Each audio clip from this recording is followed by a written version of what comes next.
Okay, hopefully people can see. Hello? Right. This is all very random, but hello. Chris, 21 Tendo, thanks for the follow.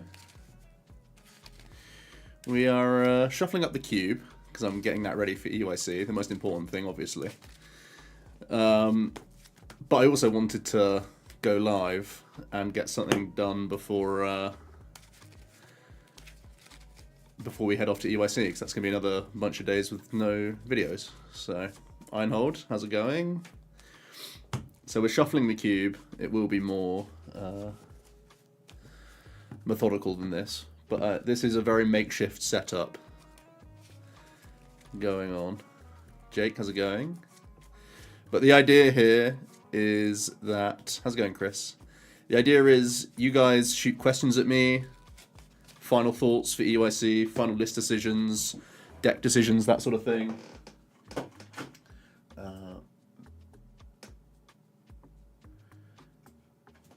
And I'll do my best to answer those questions.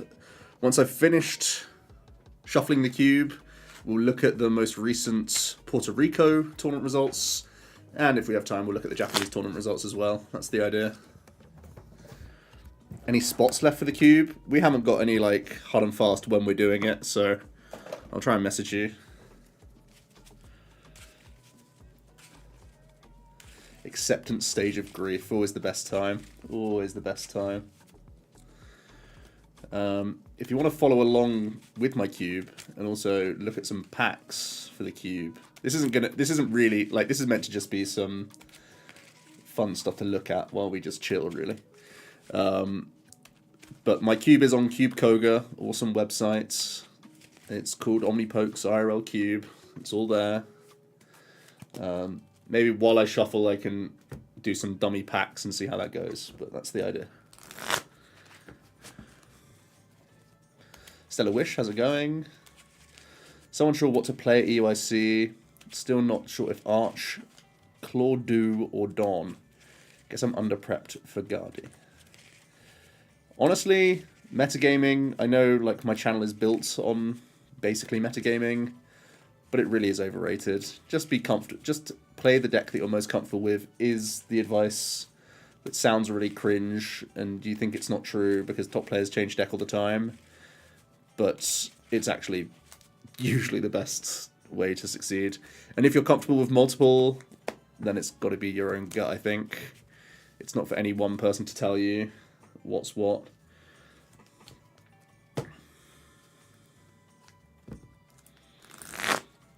You're on Pult and just decided that you're going to dodge Lugia, so cut Temple for Artisan. I actually would like that change. I think I would make the same change, honestly. Ironhold. I think Lugia could still be like 7-8%. But it's not like Dragapult can't win if it doesn't play the Sinnoh. It just has to have more specific difficult lines. And I think you'll never dislike seeing Artisan, which is nice. The coolest thing about Artisan is that your opponent can use it, but they also can't really use it if you've got set up. So that's the good thing. You're basically baiting them mid-game in that it is just your stadium. 6 decks will be on the first slide of the meta share. Good one. I think Dragapult Dusknoir will be the top for sure. I think Gardevoir second. Or Miraidon second. Maybe Miraidon second, then Guardy, but all kind of close. I think it'll be those three, then a dip. And I think Arch is probably the fourth most. Then Lugia at 5th. And are there even 6 good decks? Raging Bolt, maybe? Maybe Zard or Clorf.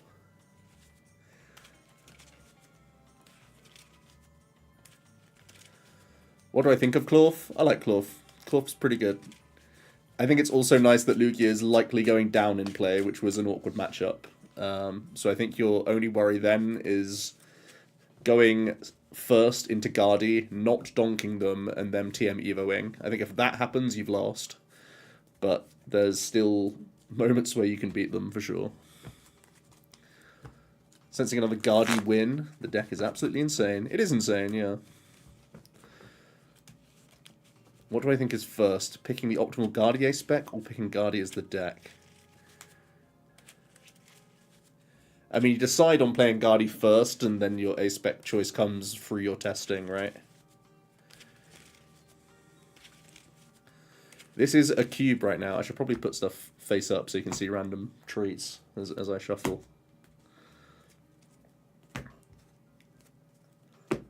It has new and old. As you can see, there's a gravity gemstone there.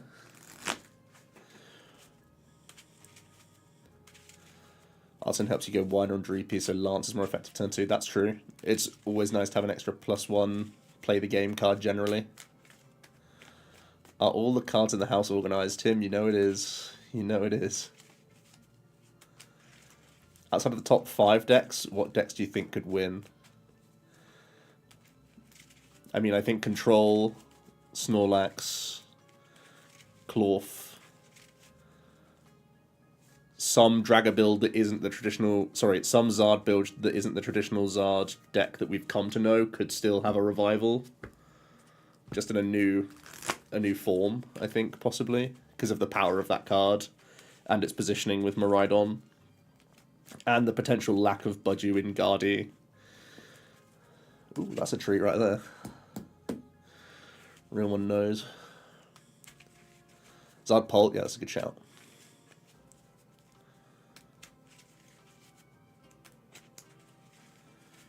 Cube when? Probably not Thursday, but like if I'm dead by Friday, I'll draft Friday, Saturday, and Sunday. The longer I'm alive, the less cube, but I can always hand it off to other friends. Treezard with Rad Serena, that's certainly outside the top 5.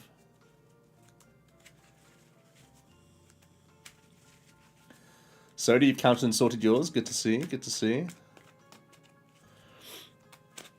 As a soul organizer, I never let myself make a cube. Yeah, I was just thinking, so, such a funny thing. I was trying to organize some cards today, and I saw that I had a Ultimate Guard, what's it called? Hive, like a small hive, a 1-row hive, and it had empty deck boxes of all the colors for GLC, and I just didn't get around to that. And then there was this like assorted trainer and Pokemon pile that I'd like earmarked for potential GLC, but probably like a year and a half ago, so it's probably like half relevant, half all out of date even now. So I'll have to get back to that. I think at some point I'm going to do a GLC catch-up stream and then get back into making some GLC videos, because I'm way behind on the GLC front. I've let it slip again. I always go through phases when I like it and then dip out. Nightmare Guthans are trained to 99. It's not cheating. No, it's fine. Nightmare Guthans is pretty chill, but I think Sulfur Nagwas is just better XP, right? Sulfur Nags is still very chill, very AFK. And I think they're higher XP, right? Sounds optimal to me.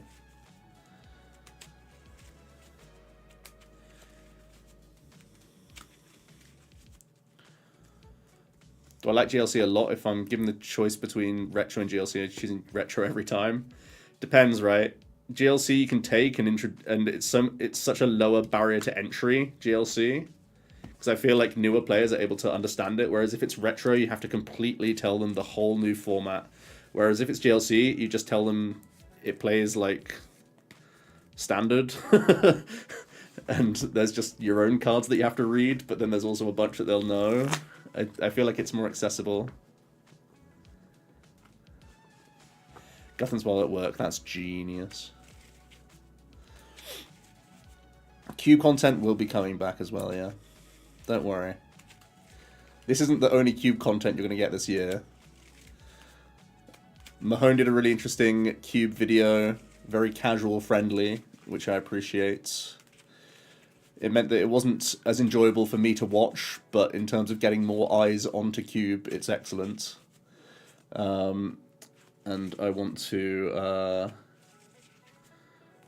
have more GLC landmark style videos to get people back in.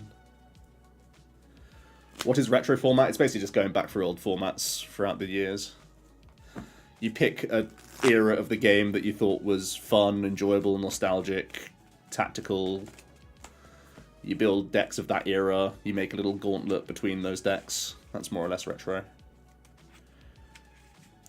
The cool thing about retro as well, if there was a toxic or awkward deck in the format that either meant that decks had to be like weird or lists had to get a lot worse, you can just strip that from your little gauntlet and then you can make decks how you want to.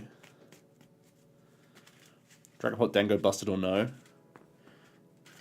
I don't think it's busted, but it seems okay.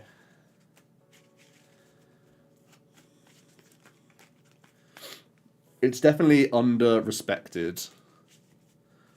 Myself included. I played like 3 games of it, realized what it attempted to do, and was like, oh, okay, that's cool. But it's possible there's more need for it next format than there is this one. So I know it just got second in Japan, right? But it's really important for Dragapult to have a non-terror attacker in the deck, because my low-tick EX decks exist. So it might be more relevant post-row than right now. And I can't imagine it being that popular this weekend. Yep, I've picked my deck for EUIC.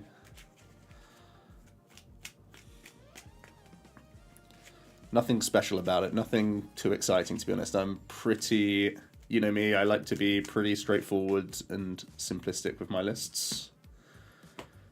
Can't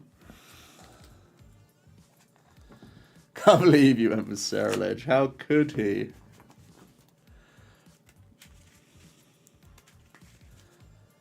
Hope you face me. Am I the free MMR?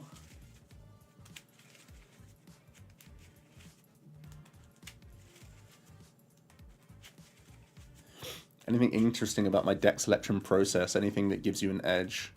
Well, in the last 2 or 3 seasons, I've basically recognized that because of content and my time restrictions, that I become a jack of all trades and a master of none, which is typically not the key to success.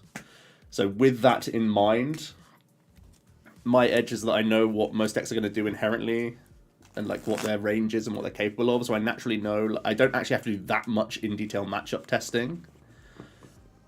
So I'm more about engine testing pretty much everything, but I like to stick towards typically more simplistic or faster decks because I know my own limitations, and I know that if someone's put in way more reps with the complicated deck, they'll beat me in mirror matches or just survive situations that I wouldn't survive in and play at a faster pace than I could because they've encountered way more spots. So knowing your own limitations is one of the keys to success, and typically that means sticking with one deck for longer or gravitating towards less complicated and not having the arrogance or sort of being humble enough to accept that your highest chance to win involves making less decisions, which sounds really dumb and unintuitive because obviously every game you're trying to have your own influence, but doing the simple things correct is generally my biggest strength,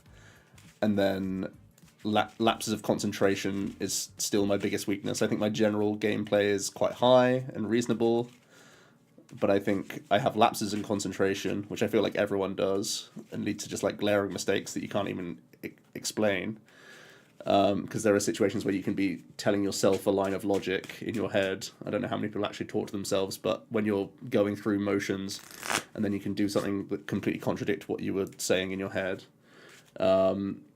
Or I can be I'm too risk averse, I think. There are situations where you can try and force opponents into plays by taking risks or accepting risk. And I think I generally try and stray away from those paths and like let myself get diminishing percentages to win by playing safer at times, if that makes sense. In me telling myself that I can still wiggle out of the XYZ situation rather than letting my opponent have an if you have it situation with like a 3-4 card combo on a low hand size. like for example, I was playing Archaludon like 3 days ago, and I did this retreat play out of a Dialga that had 6 energy on it. Because even though I was Ionoing them to 1 and killing their Fez that turn, I was like, they can still beat me with Generator double hit boss. So I retreated into a Dialga, sorry, out of Dialga to go to Arch. But it extended the game like 3 or 4 turns, which meant that then, like, at different points, they could win with other stuff. Whereas if I just say, don't have it that turn, I win next turn, shake my hand, it was probably the highest, like, the more higher winning line.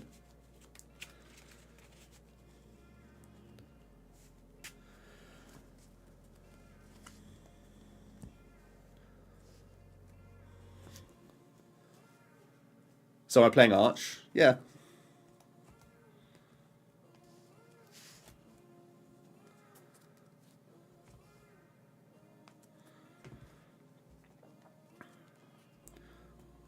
Best advice to survive 9 rounds. It's all about knowing yourself, really.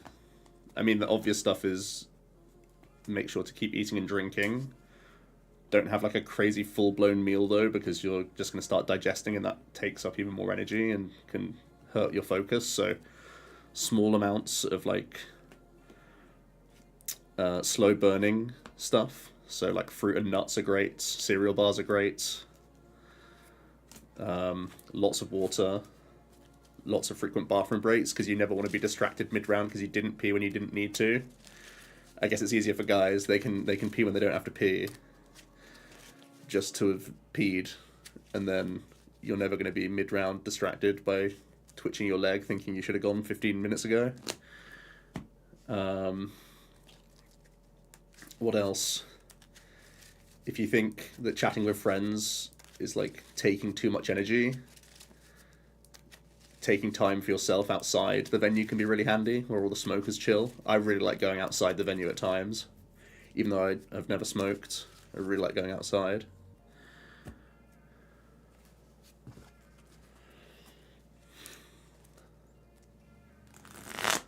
If you normally have coffee, have coffee. If you don't normally have coffee, don't just start necking it to like stay awake. It's mostly just about keeping to your normal habits.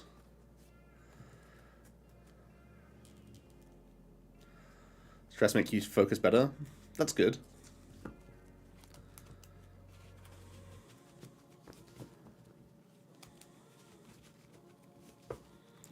Have a full English before round 1. Nothing will go wrong. I mean, I normally feel slug. Like today, I didn't start the stream for like an hour. I was going to start at like 6:30, but I was so sluggish after my dinner. I was like, there's just no point in me starting yet.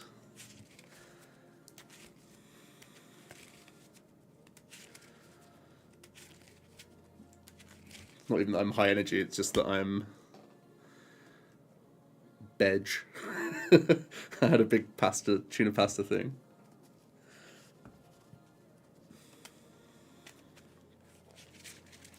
But yeah, sleep is really good.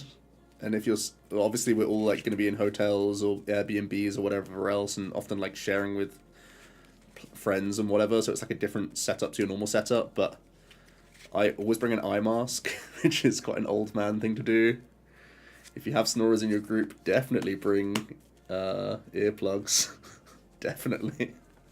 I've had many a scuff tournament because I've not had enough sleep thanks to snorers. I've slept in baths over beds just to get out of the room that I've been in with someone who snores. Naming no names. What, A-Spec and Guardi? I'm between Box and Stamp.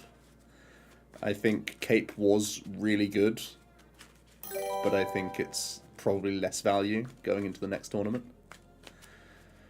Murray, thanks for the follow. Appreciate it.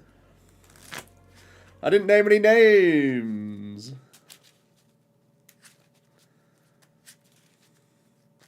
This is a cube.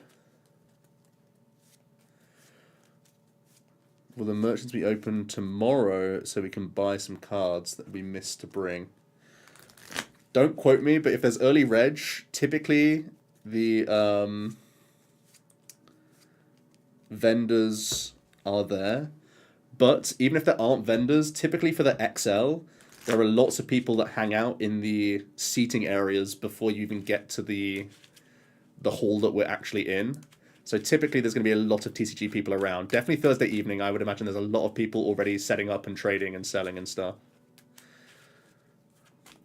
So don't freak out if you don't have all the cards you need. But yeah.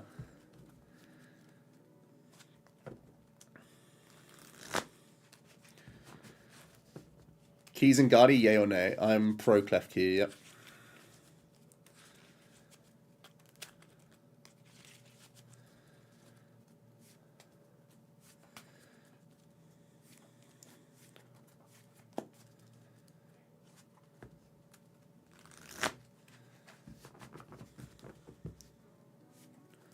It's got to be box for Guardi. You want to get towered by a quad tower arch and not start stadium before Arvin gets you everything. Don't trust. Yeah, I like the mentality. In my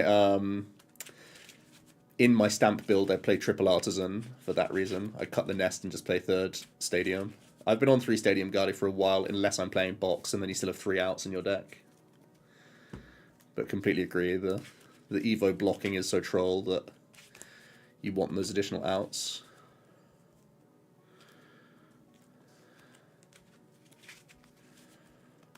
What do you think of Tord's deck at Champions League last weekend? It's pretty dope, right? What a sick list.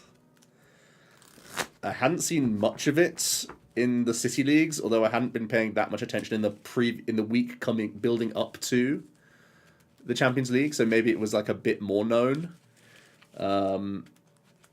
Also, the way it's done on Limitless, sometimes there was Ogre-Pon Noctowl, and you click into it and it was just Raging Bolt, but they play 4 Ogres and 3 Bolts. So maybe I underestimated how many box Ogres there were. So maybe it was a bit of misinformation anyway by me not like drilling into every single list that I looked at on Limitless Sim. Not Limitless Sim, just the regular Limitless City League watch thing. But yeah, the deck is really cool. Very good idea. I think if you want it to have a wall breaker as well, that deck can easily adapt to playing a fighting ogre. I know Azul and Chip said the same thing on their podcast today. Do I have any Milotic? No. Imagine Lost Box wins it all. It'd be pretty hype. I know Hedrick played it in Merida, right? Definitely worse decks to pick out there. It still has an insane engine. Still has the best attackers. It's just a little fragile, I would say. Thoughts on Gator getting the win? It's pretty dope. It's a very annoying deck to play against, in that it's got Corner Trap, it's got Walling Mons. Monkey Dory dictates what gets KO'd while you're like under Budgie Lock early. So there's not a single turn where you're happy to be playing against that deck, because they're going to find the thing that annoys you most.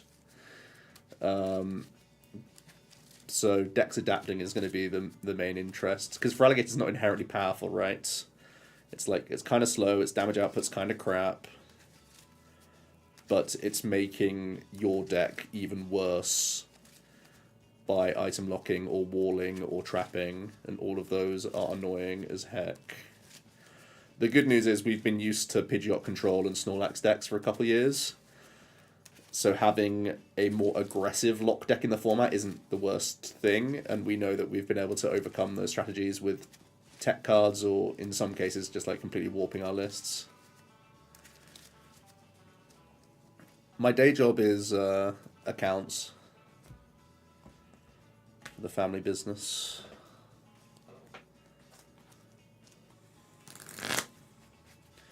Complimentary earplugs because your snoring's hit or miss.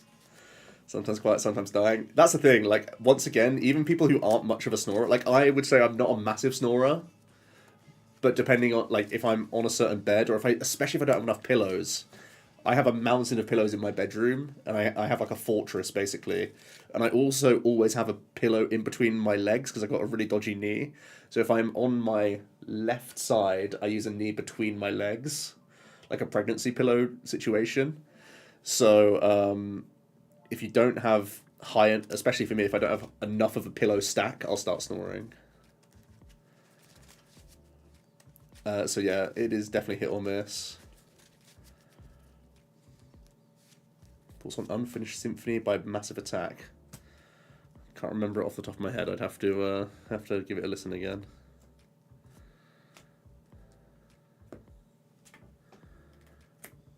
How far's my travel for EUIC? It's probably about an hour and a half drive. Pretty chill. Do I have the cube list posted somewhere? Should I put it in the chat so it's easy to find? Give me a sec.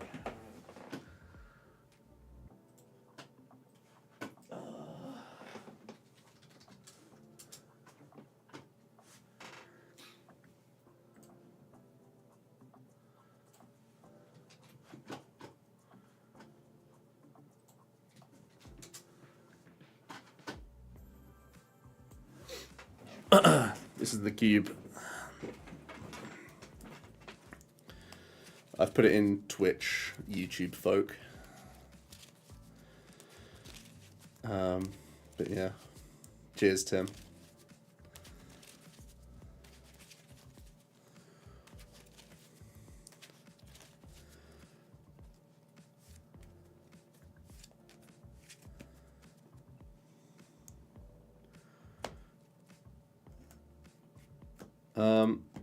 I'd be happy with a pack placement to EUIC. I think that's my goal.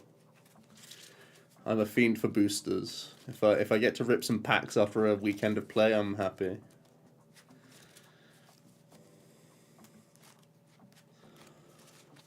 But I'm doing I'm quizzing on Thursday, which will be fun. And meeting some people for the first time is always like part of the fun. Meeting up with friends just generally is part of the fun.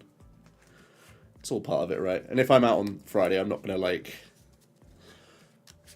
I'm not gonna sweat it too much. My invite's in the bin anyway, so I'm just like there for the day, see what happens. I won't do side events. I would just cube or find other things to do. Straight Arch? No, I am playing Dialga. I think it's really, really close. Initially, I was like... My initial thought process was that Dialga's way too good to not play, how can you not?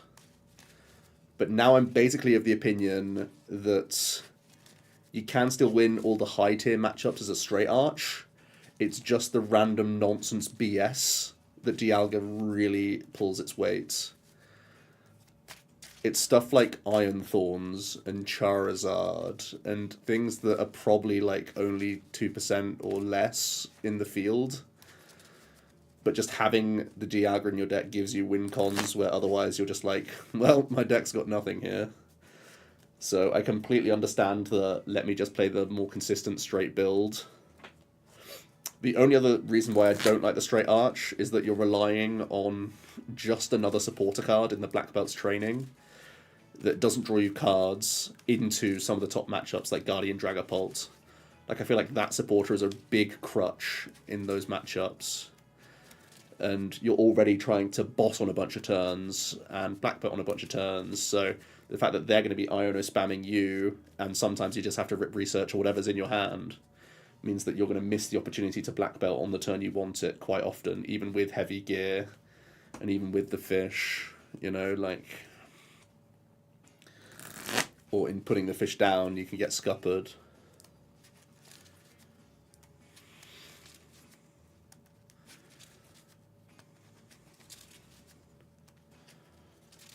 I don't know, like, I'm at the point in the game now where any achievement is a bonus, but I'm not gonna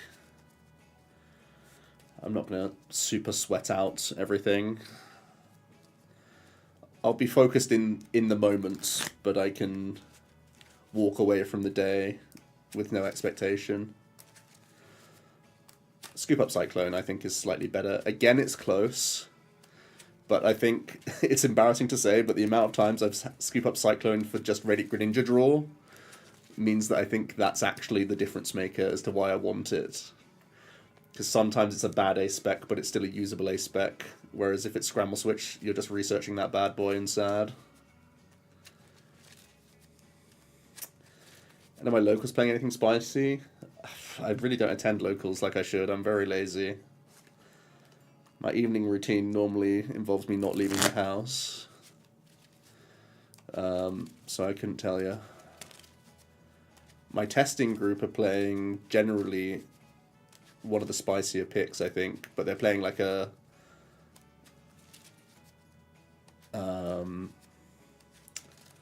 stock list of a less powerful deck. Not necessarily less powerful, just a lesser played deck.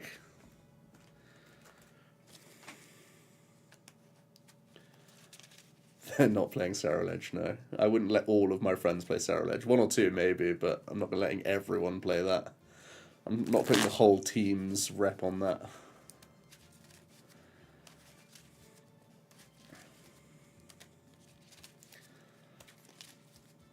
I think Sarrowledge's online data is still positive into Guardia, which is kind of funny. Is it gouging? I'm not going to tell you what my friends are playing. I'm happy to say what I'm playing, but I don't know if they're happy me saying what they're playing, you know. I don't have their consent to say what they're all playing.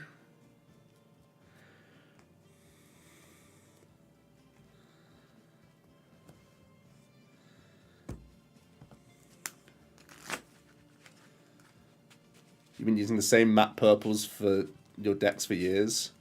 Honestly, these have I've mixed sleeves, whoops. These have lasted so unbelievably long. I mean, I've had the cube since 2016, and I've only resleeved once, like a full resleeve. Obviously, every now and then one's split or whatever, and I get rid of the odd couple or like corner dings or something. But these have lasted like 3 years at least, I think. They are... Dragon Shields, I know they're not always the best tournament sleeves. Like, that's more of a debate, I think. But for longevity, for projects like this, or for Retro, or for GLC, they last a freaking lifetime. They're like Kevlar.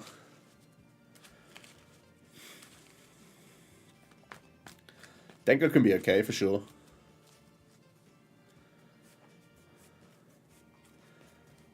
Did I only do it for that one, Tim? I think I did, right? Yeah.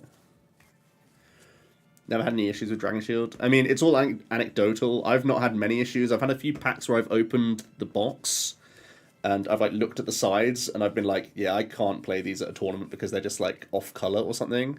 And I've also had a pack once where they weren't all the same height. So I have had like 1 or 2 issues, but I still use Dragon Shield for almost all of my tournaments.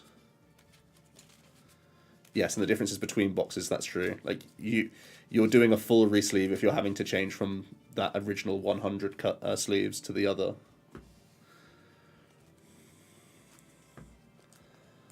Blood Moon in Miraidon for the mirror? No. Does it give you any edge in mirror?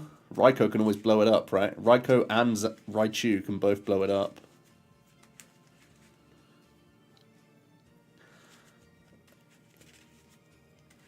Anytime I say no to attacking Miraidon, just assume I want it to be an extra Ultra Ball. Even if you're playing 4.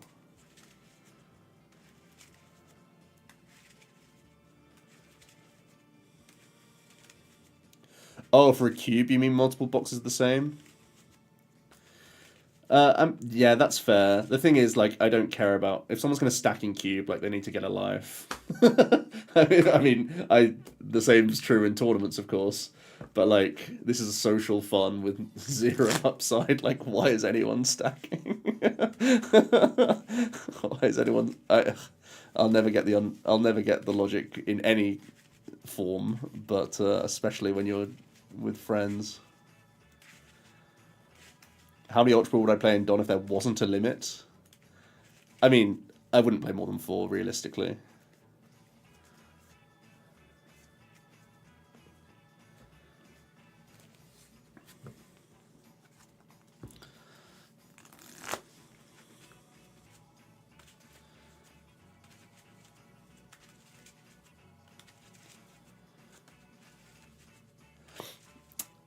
Even though there are niche reasons why Blood Moon's good. I don't think it outweighs an extra just open turn consistency card. Because you need to pop off in so many matchups and you're not allowed to whiff. Memento fan, thanks for the follow. Is what I'm doing right now pile shuffling? No, pile shuffling is this. This is a pile shuffle. I mean, normally you just go like this. Because you're just putting them into piles.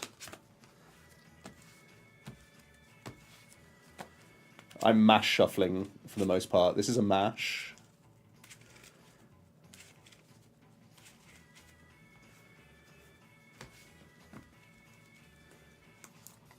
This is a riffle.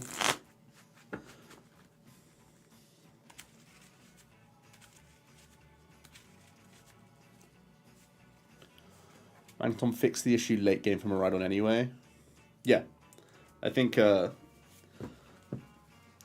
also just too many end game scenarios where 240 damage isn't your win con as Miraidon. It's very likely that Hands is your late game win con, or a Raichu that has to do more than 240 is your late game win con. It's going to be one of those two a large majority of the time, substantially more frequently than a Blood Moon win, I would say.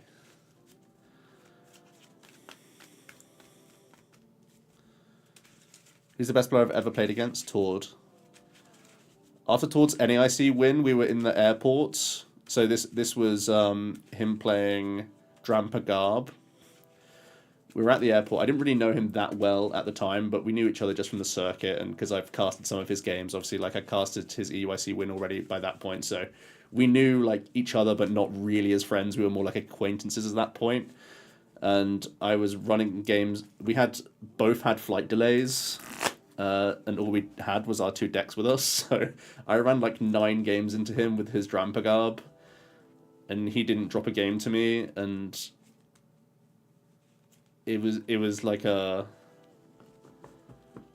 crazy scenario where I was just like, this guy's just won an internets, and he's like wiping the floor with me with, it's like trivial situation for him. And obviously since then I've played against him a bunch more, watched him a bunch more. And like, yes, he was already like Gig of Fame, best, like, because it was only an EUIC and NAIC win at that point, I think. But my goodness, I was just like completely humbled. Puka's also a player who I find very, very challenging to play against, but I only play him in Cube, so it's not a 1-to-1. But he would be up there and one of my players of all time, even though he doesn't have the same... I mean, he's been an employee for like 10 years, so he's not been able to play in tournaments, but my goodness, he's busted. Karl Sukovic. I played against Pram in Cube a bunch, but again, I can't really tell so much, and his quality fluctuates based on his interest in the game, which fluctuates.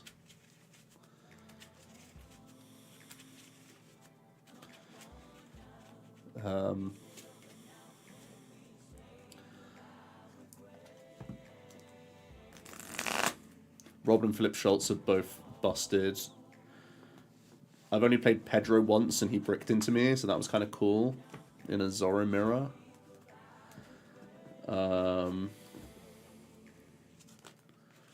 Those are definitely some of the best Europeans. Even if I've played a couple times, they've all been weird matchup situations, so I've not seen like his quality really. Although I've like I've commentated so many of his games, I know that he really rarely ever, certainly doesn't make mistakes and makes like wildly good lines at times as well.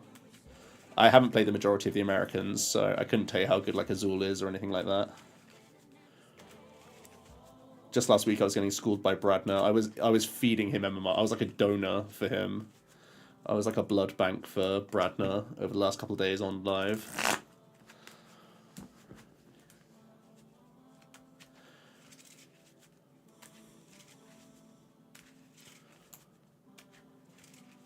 My friend beat Azul in sack, so he's washed. Facts.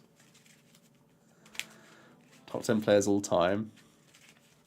I don't know, you know me, I always want to go off like the numbers and the stats. So there are videos not too long ago on Omnipoke that has it for the regions. I think it's difficult to really analyze players across regions because for so long America had way more tournaments each year, so more opportunities for placements.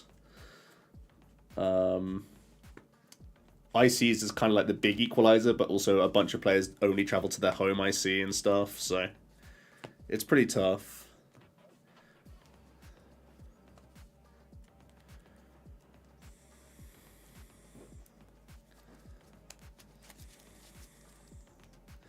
Both times involved let loose. True that, Soda. Never forget. I was playing freaking free stage 2s. What was I thinking?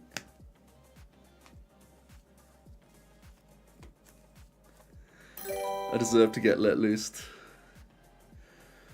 Dirty Bubble, thanks for the follow.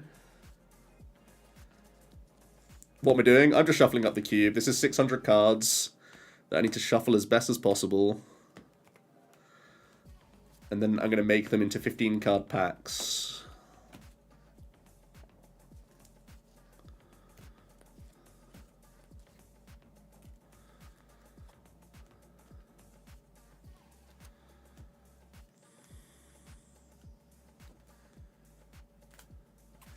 Those videos are 2 years old. Time flies, huh? I mean, if you're looking at the very tippy top players of the game, it won't be too different, but... Have I run Pult Zard into Pult Dusk at all, and why is that matchup the worst one for Zard? Because Pult Dusk is the deck that destroys engines better than any other deck in the game, right? It's why Guardy suffers into Pult as well, in my opinion. Dragapult is just the, oh, you're a setup deck, guess you're not setting up. And Dragapult's attack is fundamentally better than Charizard's attack in that matchup, right?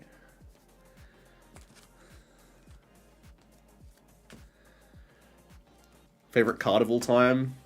I think Surprise... No. Swoop Teleporter is my favorite card of all time.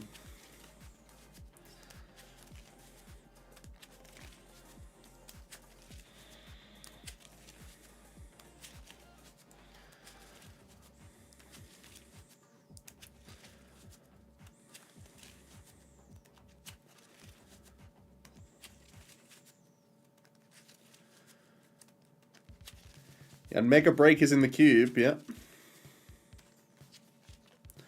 This is a high power regular evolution cube, for those wondering. It's pinned in on Twitch. Yan Mega has to be the stage 1 grass rep. There's too many cool and interesting Yan Megas. Swoop Teleporter is in the cube, I'm pretty sure. If it's not, I'm a fool, but I've made other cubes all around that one item card.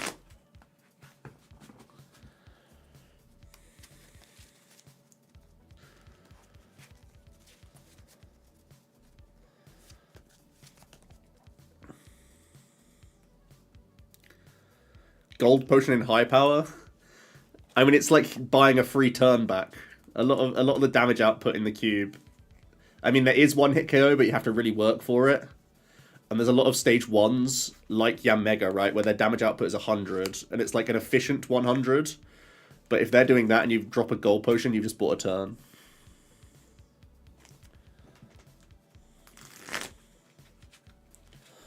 Pokemon Cube is the best. There's a reason why I rant on and on and on about it to anyone who'll listen.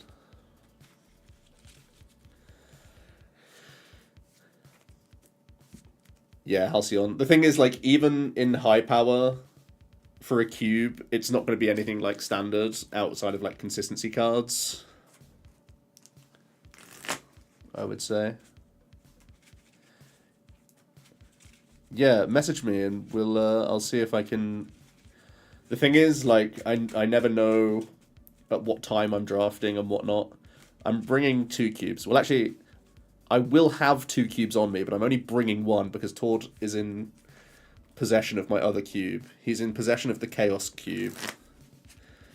So I will have 2 cubes on me, and I'm hoping that we can get 2 tables going, so 16 people, and I'm going to be trying to cube a lot, so...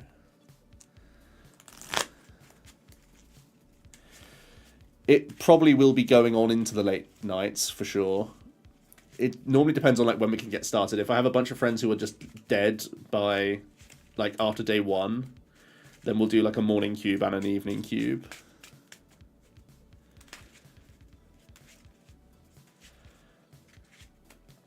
I'm not going to cube on Thursday. I have before. Normally I'll try and get people to cube before a tournament if I'm casting, not if I'm playing. But because I'm playing, I will have a relatively early night Thursday. We're doing trivia instead on Thursday. Random guy, I'll definitely be doing an updated cube video for sure. On the agenda. You work on building all basics, no bricks. Made some small changes, but kept the scripts. Spirit of the damage output you have on the list. That's awesome, that's awesome. I haven't updated that cube in a while. We played it like pretty intensely for maybe like 6 to 8 months. To the point where we started to see repetition in the archetypes that we could churn out. So I think we had to like give it a minute. Give it a while before we get back to it. But having an easy to travel around, easy to transport 4-player specifically is so nice because it's so much easier to get 4 people to just play. Plasma Flareon, one of my favourites. This won me my first cities.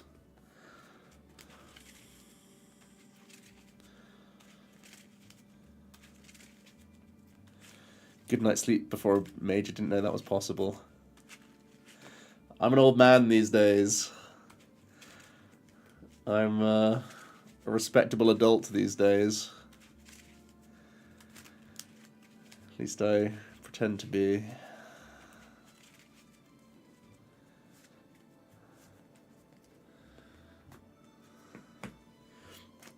Certainly wasn't me up at 3:30 on Monday night playing as much as I could until I got a list I was happy with.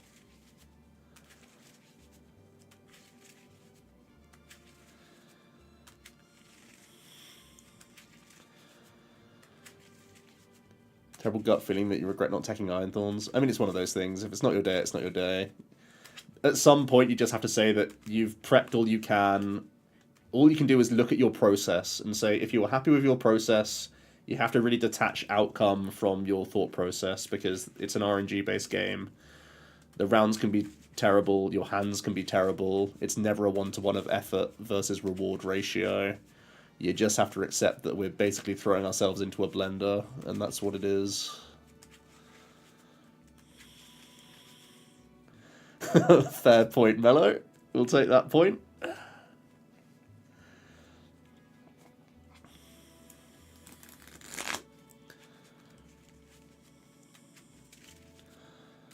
Bad practice to play your deck the night before unless you need some last-minute testing. Is it good or bad idea to play Pokemon the night before? It's fine. Do whatever you want to do. I've seen people play until the early hours and sleep 5 hours less than everyone else, but because they ironed out a matchup and they saw it the next day, they were really happy. If you're naturally a night owl, trying to force yourself to bed at 10 might mean you wake up at like 4 and then not get back to sleep. So like, if you're a degen, be a degen, you know?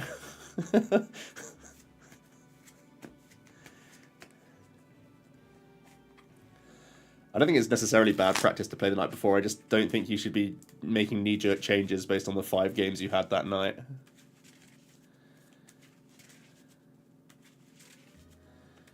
Just believe in the heart of the cards, exactly.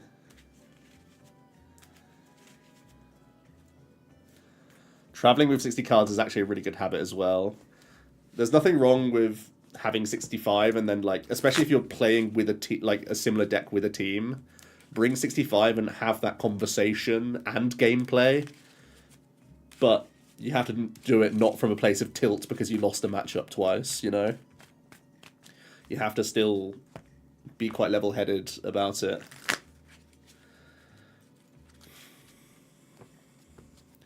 What makes a good tournament sleeve? I mean, the longevity matters way less, right? And that's, I think, by far the best selling point of Dragon Shield is their longevity is absurd. They are, like I said, they are thicker than most sleeves. You can beat them up, and they're still going to be okay most of the time.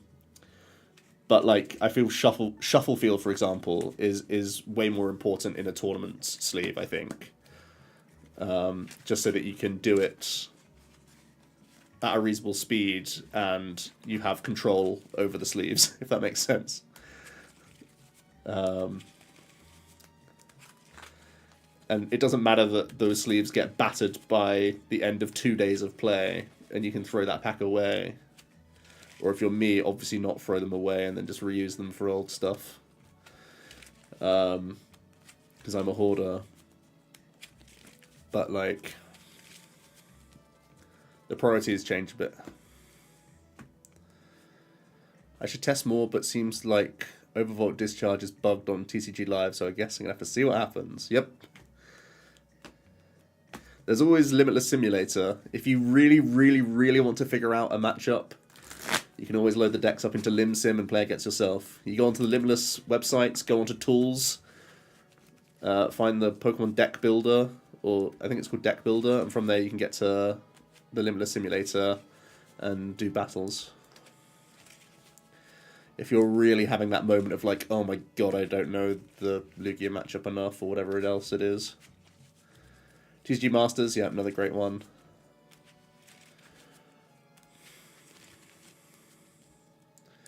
Haven't submitted, but decided on the 60 for a while now. Yeah, that's good. I wasn't content until Monday. I was between two lists, literally jumping between the two and having games on ladder, which is also just not like an objective way of thinking about it. But then I came up with this third list that was kind of a mash of the two. Finally figured out the things that were integral and then trimmed the things that weren't integral or were less integral. Reduced those counts, and now I'm feeling very happy with my 60. But I was stubborn with my list for a long time as well, so I can see how it works both ways.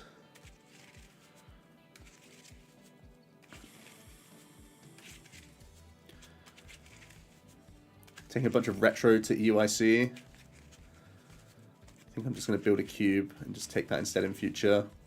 Both good, to be honest with you.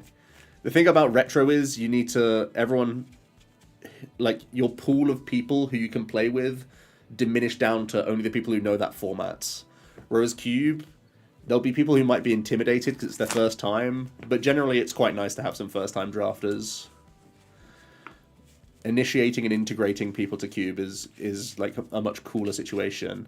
And like integrating someone into retro is fine, but they're just going to play horrendously, and then like they'll learn, but it's probably not that fun for you.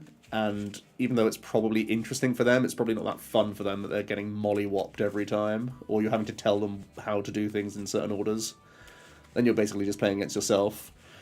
So cube is much more social, whereas retro is like, if you get the players who know that format well, it's going to be a freaking blast. And if it's already your friend group that loves that era, it's going to be amazing.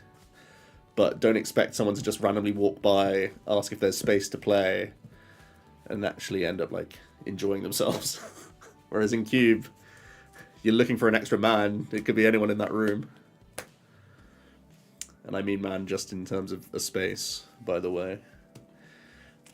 Don't cancel me.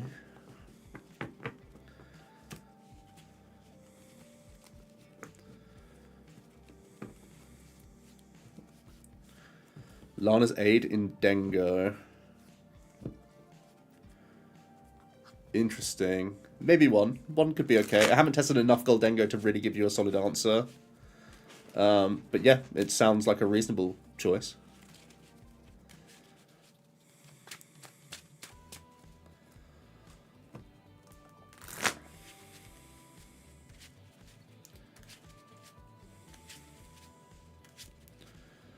Your cup on Sunday confirmed changes you should and shouldn't make? Yeah, I think there's something about tournament experience, even if it is small local tournaments, that are quite different to a live experience as well. It feels much more visceral, much more real when it's happening to you in person.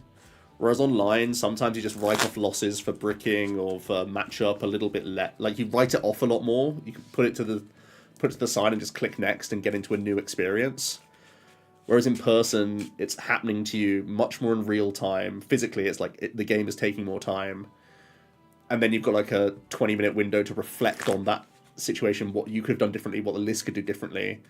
And then you get into this whole new, brand new situation. So testing in tournaments, I know Luke Kirkham, who obviously I know really well and has really good tournament results at majors, he always does the best when he finds himself a bunch of cups and challenges to play in before, or like in the build up to tournaments, because it's too, like, he doesn't learn enough from live because it feels so different to in-person play. So he's found that for part of his process, he has to just be grinding physical games as much as possible.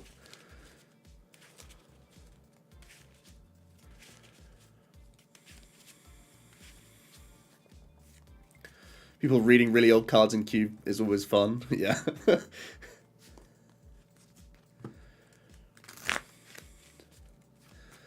Love to build a cube. It seems really intimidating to start building one. The building side is tough, but honestly, yoink inspiration from Cube Koga, yoink elements of other cubes that you like, or like play a couple, either online or proxy up a cube. Or just, well, I think the first thing is to just join other people's cubes and like have that experience of playing. And then from that experience, you can know what you liked and didn't like from that. And that can immediately start inspiring you into like, right, I didn't like the playstyle of this cube, but I love the draft. Or like, this era of cards was so alien to me, it felt like a completely different game. I want to stick to something I know a little bit more, go back to an era that I started in, something like that. Those ideas will come to you after you've played a few of other people's. What's a cube? No problem, no problem. It's basically where you're drafting dummy packs, and you draft a deck as you go. So in this case, players will get 5 packs of 15 cards, and then you take a card, pass it along among 7 other drafters, so 8 total, and then you build a deck from the cards that you drafted. So it's like a booster draft that you could sometimes have at like pre-release or something like that, or certainly in other TCGs. There's like, Pokemon packs aren't draftable, just how they're constructed, they're not draftable, right? So because boosters can't be drafted, we're making our own boosters by procuring the cards that we can draft from.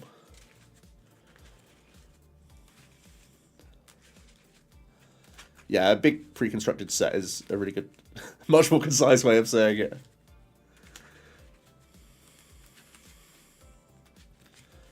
Recommendations for a 4-player cube? I mean, it's not too different from an 8, really. You kind of have to limit the amount of types probably in the cube, and just general strategies. You have to be a bit more like focused on what the playing experience is going to be. Whereas, for example, in this 8-player cube, I've tried really hard to have a lot of colorless attacking Pokemon, which means they can have inter-type synergies, so that there's competition for the cards being drafted, no matter what type you're playing. That was like one of the core theories of my cube, is that even though you can be in Lightning, or like have the Lightning line, you're still interested by these cards that are in all these other types, right? There's like utility stage 1 lines, there's like backup attackers, inter-type synergies that you can have. That was really my core focus. I think it's a bit more difficult to do that in 4-player because you're just much more limited and you can't have that wide variety of types so easily unless you make big compromises. When designing a draft, what are the things to keep in mind generally? How the gameplay feels is the core thing to consider. Like, there's 2 elements of cube. It's the draft phase and the playing phase, and ultimately the playing is like, there are some of the best cubes, to be fair, are all about the drafting experience and feeling alive during the draft and feeling the panic and the chaos and the fear of you having something completely indescribably bad and you're going to embarrass yourself in front of 7 other people. Like, that is a really fun way to draft, but ultimately the proof in the pudding for me is how the gameplay feels. So I've tried to make my cube as fun and interesting and diverse of a gameplay feel as I possibly could. And for me, that means it's fairly fast, dynamic gameplay with lots of draw, like a lot of consistency. So it's like playing a GLC, or it's like playing, ideally, like a Diamond and Pearl era standard format. That sort of thing is the thing that I've tried to replicate in my cube. Obviously, I'm kind of patting myself on the back here, but I generally think that I've run this cube for 8 years, and I've got it to a place where I'm really happy with the gameplay experience. And you can change that entirety of the gameplay experience can change by cutting 20 ball search cards, or cutting 20, or like changing researches to, Sharons and draw 3 supporters. That gameplay experience changes massively. And obviously you look at damage output, you look at the amount of drawing cubes, you look at all of that sort of stuff.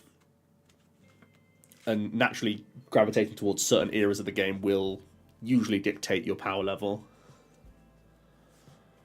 I wanted to have the largest card pool available, so mine has everything from base set all the way up to modern day. Literally Prismatic Evolutions cards. It's actually even got... So the main thing I'm testing, let me see if I can grab it. It's going to be hard to find, because there's 4 of them in 600 cards that I need to look for, and I've been shuffling up for ages. I'm still making tweaks and experimenting with new cards all the time. Here we go.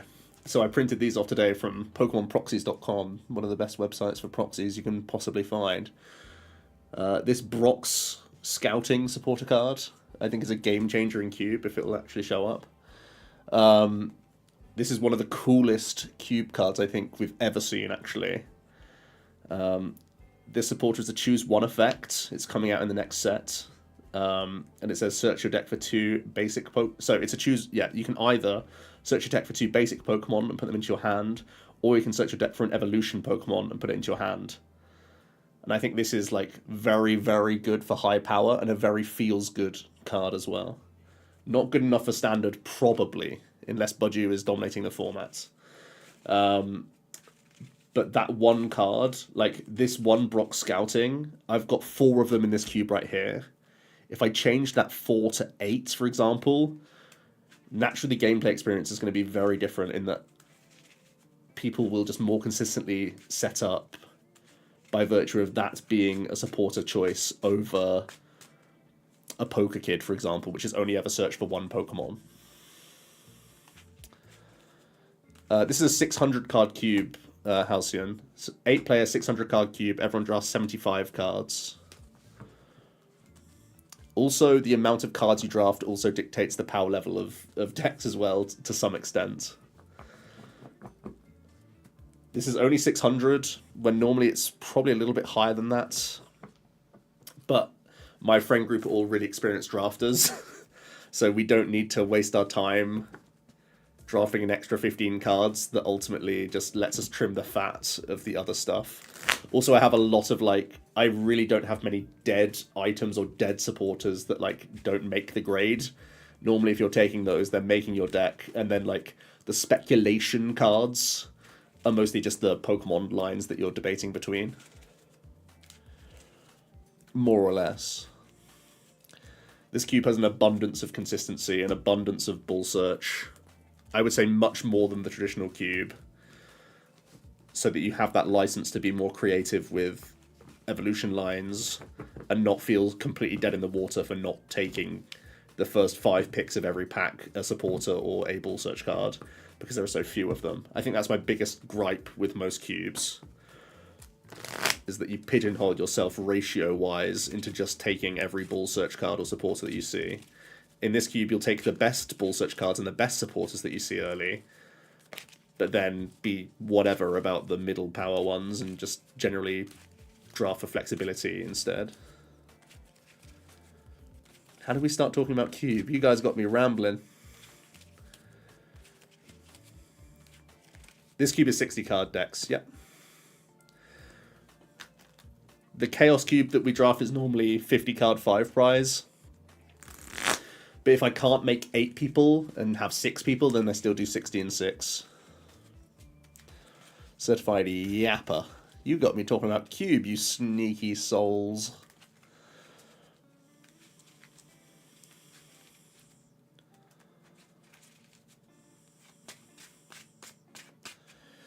Yeah, so Soda, exactly. If it's your preference that ball search is sporadic and like all of the draw comes from those one or two Pokemon, that's absolutely fine. And like obviously you can have a so again like a ratio of search supporters versus draw supporters also can completely dictate or change the power of a cube.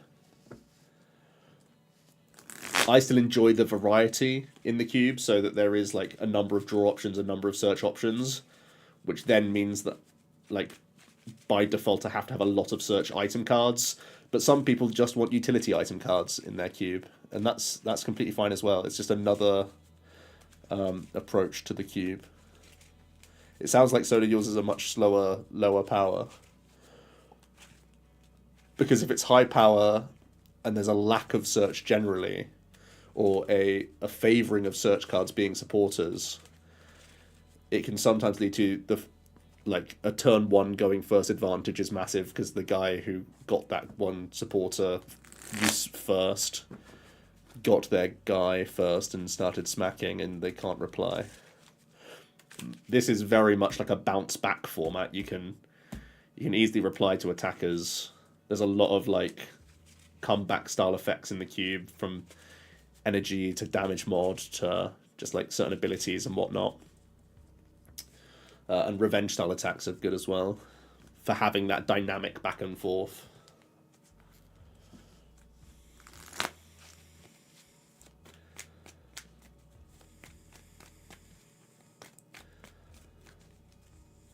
Do you run your cubes as blind draft or public? So you have your pack that is only accessible to you. You take one that no one else sees and then you pass it along.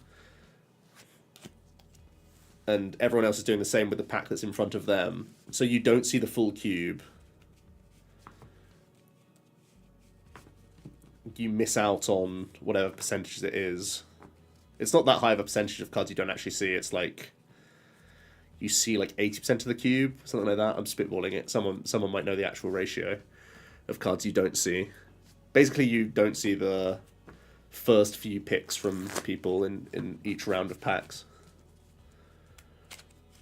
Lugia's winning EUIC. It would be a surprise if Lugia won. You can still definitely day 2 with the deck. And I wouldn't be stunned if it made top 8, but I'd be pretty surprised if it won. Which area of the UK am I from? I live in Oxfordshire, which is about... It's west of London. So not very south, but we would call it the south.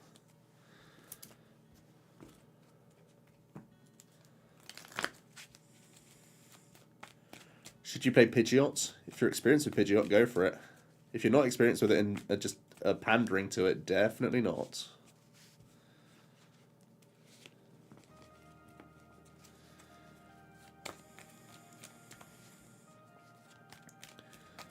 You made a Zora GX 4-player cube and it's been fun. That's a really good one to do. I think we had a 2-player Zoro draft at one point, and I could see it being better as a 4, honestly, because of just how many options are in there.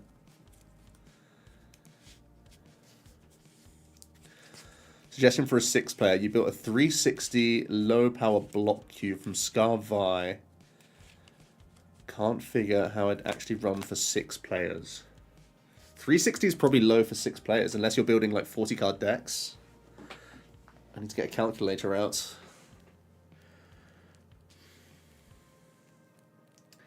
Because you would draft 60 and then you probably have to play like 45 or 50-card decks, something like that. You probably want to bolster those numbers a little bit. If you make the cube a 450, I think that's a much more comfortable number for 6 people.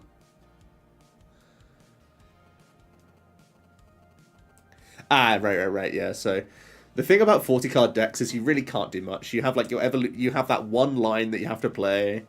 you have the energy that you have to play, and you have whatever items you could scramble together. So I feel like the gameplay won't be that interesting because you just have to basically streamline the one little thing that your deck does well every time. So I would imagine that it's a more fun cube as 4 players right now than as 6. I imagine that's just how it would be. So if you really want to make it a true 6, you could have this expansion pack, whether it's like a couple types coming into the cube plus extra consistency cards of that like extra chunk. I think it may not be the most practical, because if you have to like completely take apart the cube and start again like all the time with it. But in terms of play experience, it probably creates the best environment. Even though I think it's fine to do 50 cards, I think 40 card really is quite anemic.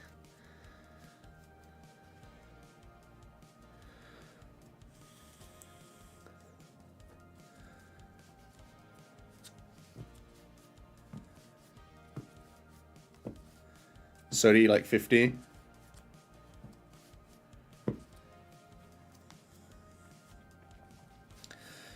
See, 50 is very good from a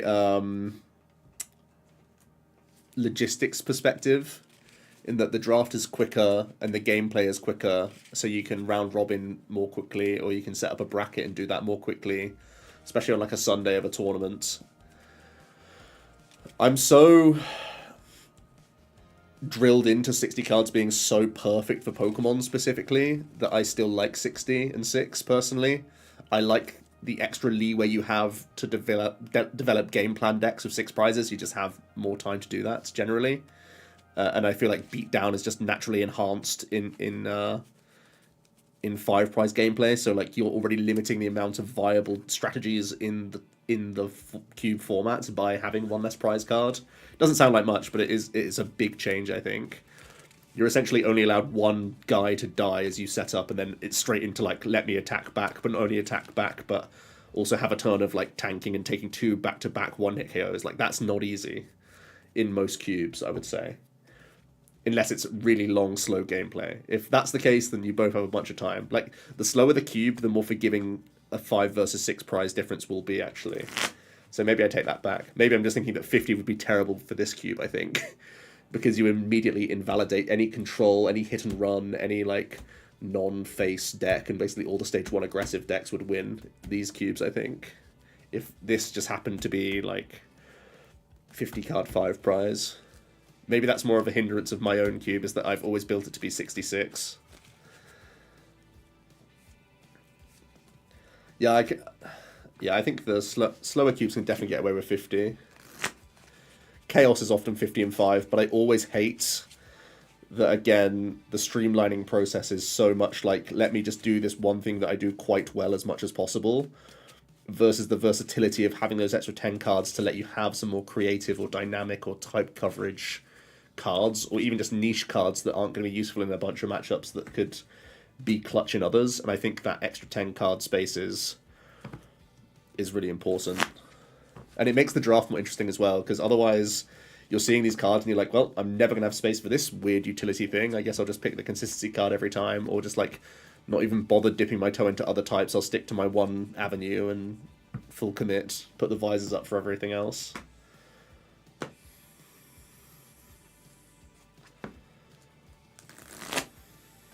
Patrick, thank you. Thank you. Safe travels to everyone.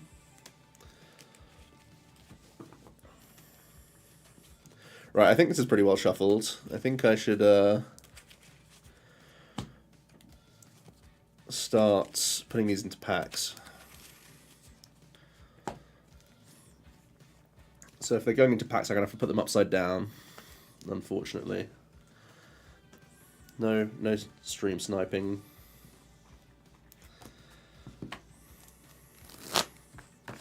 But we can do some dummy packs before we get into it for some fun, and then we can talk about what we pick.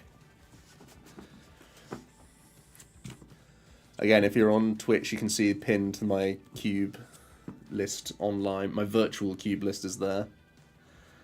It's like a couple cards different, just because I'm trying out these Brocks, but the core of it's all there. All the Pokemon are the same, apart from one Pokemon where I've changed the healing mill tank for the new healing Magina, which is literally the same ability, but it's 1 less retreat cost and it has a quick draw style attack.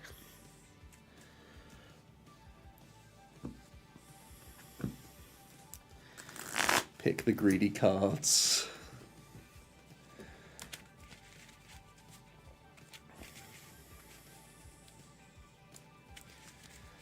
The 50 snipe Umbreon is gone. Eevees are still great though. The Plasma Espeon is still an absolute villain in this cube, I think.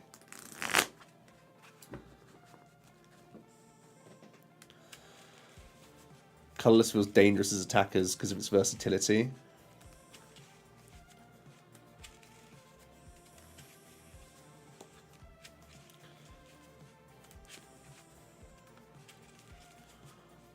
Plasma Espeon is a beast. I like that the power level's so high that that card's allowed to be broken and still, like, allowed in the cube. Does that make sense? It can be devastatingly strong and still people have the chance to come back into it because it's squishy. Colorless feels dangerous as attackers because of its versatility. Sash, you might have to give me more information on what you mean. Like the colorless line in the cube, or the just like my general idea of having colorless attack costs in a bunch of things.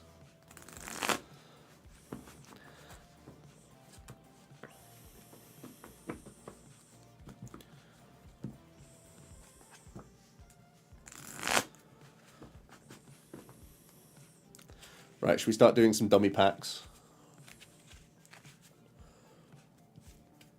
What time is it? 10:20. Okay, loads of time, loads of time.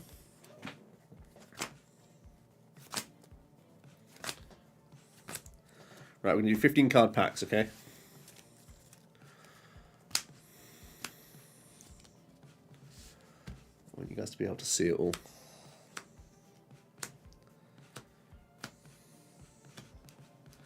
Ooh, an A-spec. 2 A-specs! 3 A-specs! Who shuffled this? What the...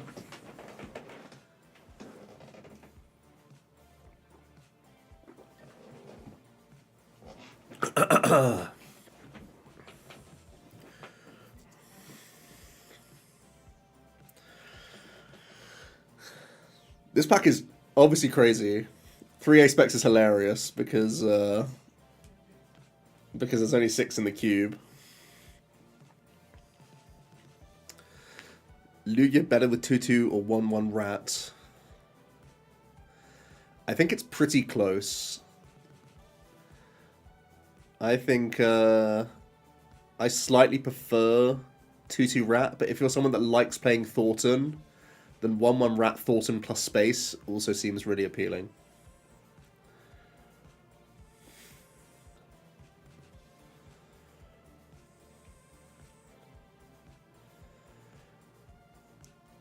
Item Finder's just getting back items. Wait, let me read. Yeah. I've had different rule sets with Item Finder because I have Spiritomb in the cube. I have to just limit it. There's been times where I separated the era of supporters that had supporter versus trainer-supporter. So it was only in the Diamond and Pearl era and HDSS era where supporters in the top left of the card said supporter, whereas modern and other eras say trainer-supporter. But because Spiritomb's in the cube, and it would be way too broken to item lock out the majority of supporters and items, Item Finder can only get item cards. Boo! What a coward.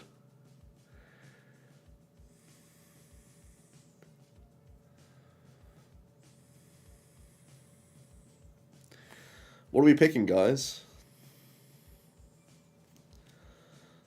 I mean, I feel like we probably are picking an A-spec here.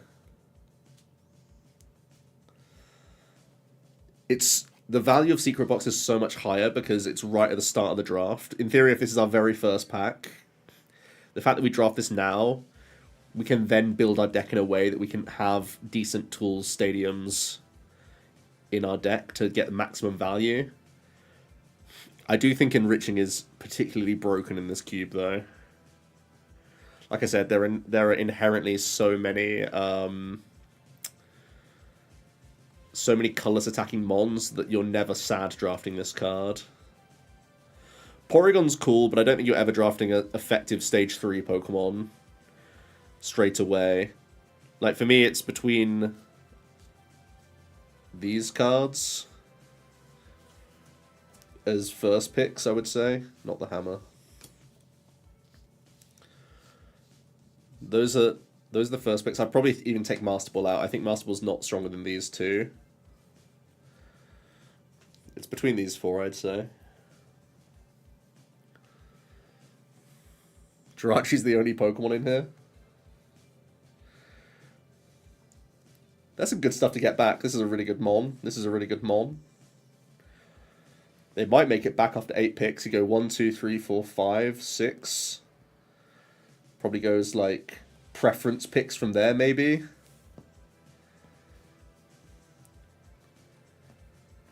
You can get, like, if these are the top 6 cards, you probably get one of these boys back. Smack plays. Jirachi because it's cool. You know what? You're not wrong there. You're not wrong there. Someone's taking the hammer. If Rab's around this table, he's taking this straight away. He's probably taking this over all of these. He's probably just seeing this.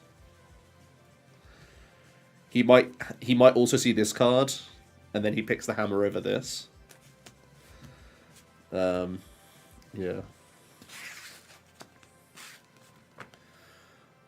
Right, we really got to shuffle because 3A specs. Okay.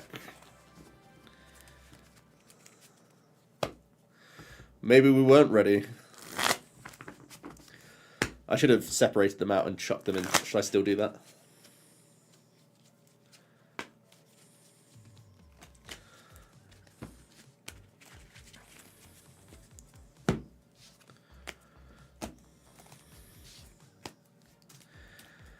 It's always a classic joke of whenever there's a couple cards of like the same evolution line in the same pack or something like that, you always just have to shout, "Who shuffled this? Who's ruined the cube?"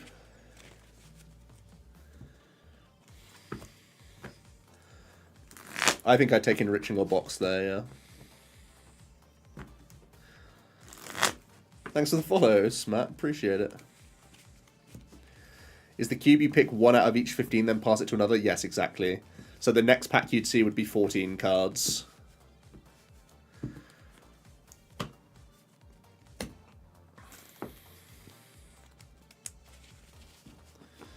Who let this pass? Yeah. That's a classic. Or it's, that's still here? That's always a good one. Yeah. We either call it a backlog or a jacklog, because it's normally jack taking ages. That pack would have 5 people in a row say that exactly, Soda. And you're the one being like, yeah, I'm happy with my pick.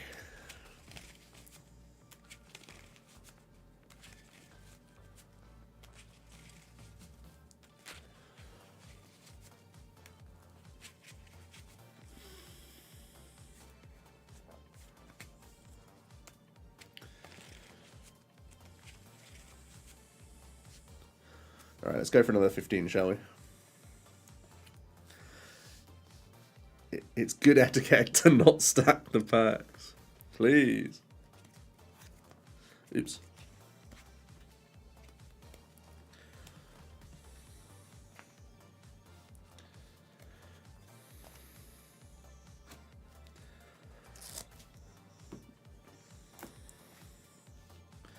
This is a really mild pack. In that there's no power spike mons to care about.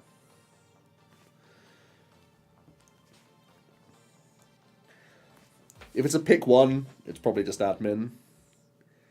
If it's like midway through the draft, there'd be more debate between admin and Oracle if you had a lot of draw-based mons. Like this cube is really, really dense with cards with abilities that draw. Almost every evolution line has draw or some sort of like good ability. You're not going to be hurting for draw effects. Clef's a cool guy as well, but I don't think he's ever prioritized as much. I should say as well that the turn 1 rules of this cube are Diamond and Pearl on, so you can only attach energies, play Pokemon, and attack. You can't play any item cards or supporters turn 1. So, like, set-up ability Pokemon are higher value than you would think, because, like, you can't play any Ball Search or anything like that, so just having a lot of these sorts of Pokemon in your deck, so that you can turn 1, see 7 fresh cards, is valuable, but still not as valuable as just the 2 good supporters here. I think it goes Admin, Oracle. I'd probably pick Ordinary Rod next. Then I'd probably pick Warp. And then it might be Cleffer from there. Something like that. Warp and Rod. Warp might be better than Rod, honestly. Admin and Pass, though, right? I don't think Vessel's that high value until you know what you're playing. Vessel's obviously very good in Standard, but don't let Standard warp your mind. Half the decks in Standard are decks that play their energy from the discard pile. You pick Rosa high. I think Rosa's probably next on those list of cards. I think I pick Rod and Warp over Rosa. Again, it's just... This is more out of experience out of my cube. Rosa's pretty decent, though. Also, I'm very much a front foot player. Even though I'm taking admin, like, Rosa's so reactive that it rots in your hand sometimes.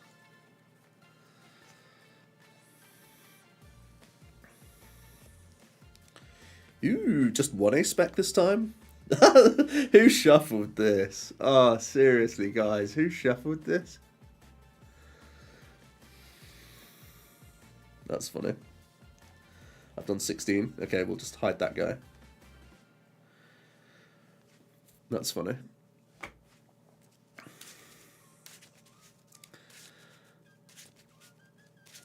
I take 2 comp search.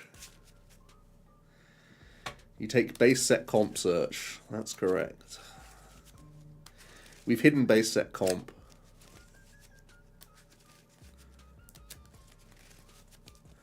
Whoa, this pack is broken. Well, this one's certainly not broken. This is like a comp search move on, right? Move on with your life. Be happy to... What's the best card you get back in this pack? Really not a lot. This is a classic case where I'd be speculating on like an Eevee or a Vulpix, I think, in my best case scenarios here. I imagine that Quick, Malolana, Bronzong, they definitely go. Volbeat and Illumise has one of the sickest combos in my entire cube, so this will probably be taken by someone. Scarf is a good card that could maybe come back to you.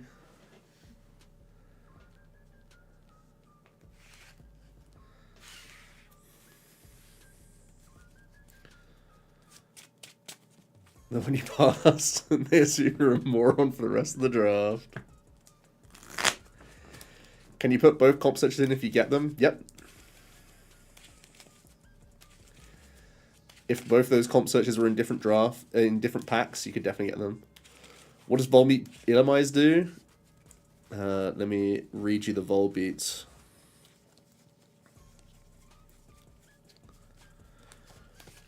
This is one of the sickest abilities ever in the game that never saw play, just based on the era that it was in. In almost every other format, I think this combination of 2 Pokemon would be absolutely disgustingly busted. Okay, so this ability on the Volbeats, it's called Light Conduct. It's a Pokemon power. Once during a turn, if you have an Illumise in play, search your discard pile for a supporter card, show it to your opponent, and put it on top of your deck.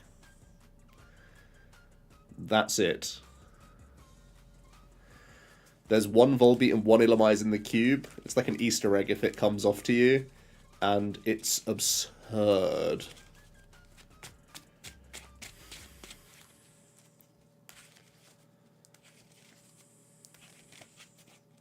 Jesse, hello. How's it going?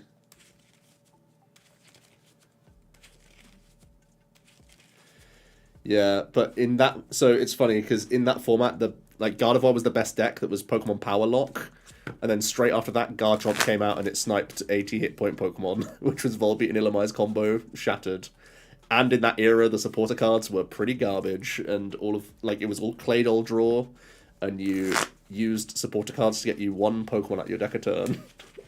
So, in most other formats, those two would be disgusting.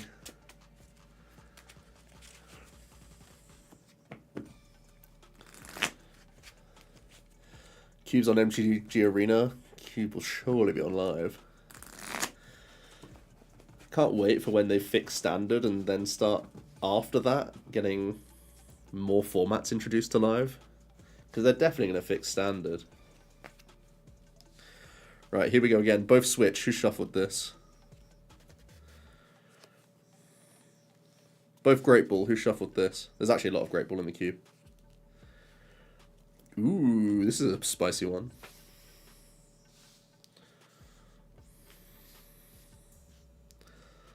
Still no, barnstorming attackers. I think Milotic's definitely the best card. This is a sick card as well.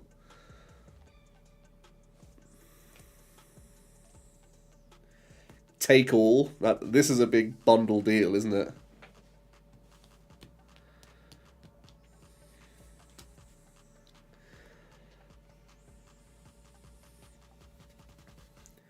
This is a sick pack because you're either getting back really good speculative, Pokemon, or you're getting, a consistency card that's, probably just good enough for you to keep. If you get back a letter even, that's good. Magnemite tempting. You're never taking Magnemite first. You have to remember as well that in cubes, generally, for standard evolution cubes, the ratios of the cards are pyramid lines. So the stage 2s are 4 count, the stage 1s are 5 count, and the basics are 6 count. So you have a higher likelihood of seeing your basics. So you shouldn't typically start on the basics unless they're incredibly broken basics. There could be a really good EV. This is a decent one because it has a good ability, right? This EV is way better than this EV.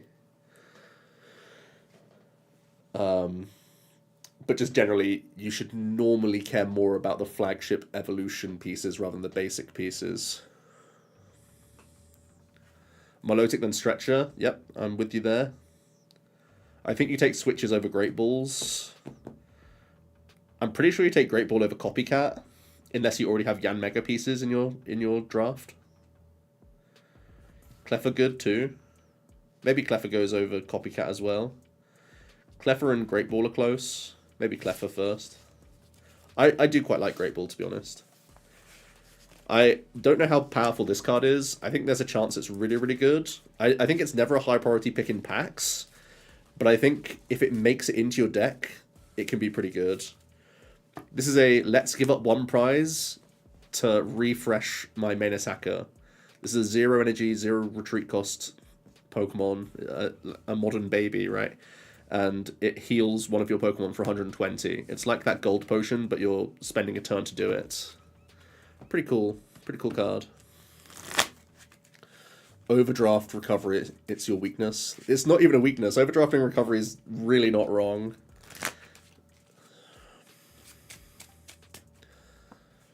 So if I had Magnezone, then it would have made sense. Even if you had Magnezone, you have to think that you have so many opportunities to draft that Magnemite that you should prioritize the consistency cards first. You always have to think of it as the likelihood of it coming back to you, because you get massive upside if you don't draft it the first time around and you see that pack on the spin, on the turnaround, and you get the Magnemite still just later. That's one of the skills of drafting. What am I watching? This is me shuffling. These are my hands. Hello. 1, 2.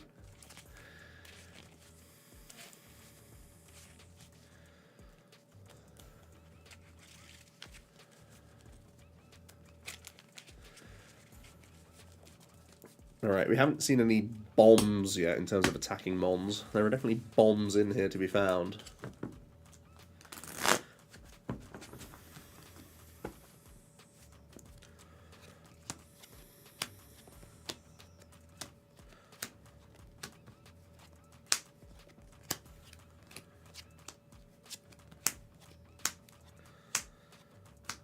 Oh my god, what a pack. What an insane pack.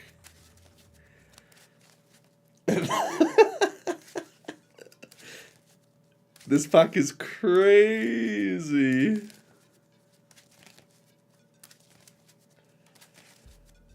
Dude, you're getting something good back out of this pack for sure, right? Taking Monkey. You have to remember there are a decent number of Ends, Admins, and Ionos, so there is more than one opportunity to get hand disruption. Yeah, Mellow. I was just going through that now.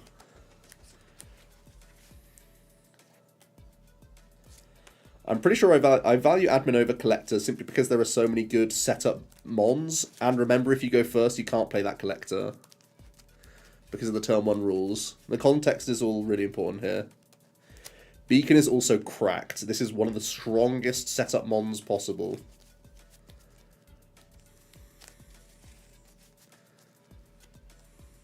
Are there a lot of collector-like cards? Yeah, there's a lot of find 2 or find 3 basic men.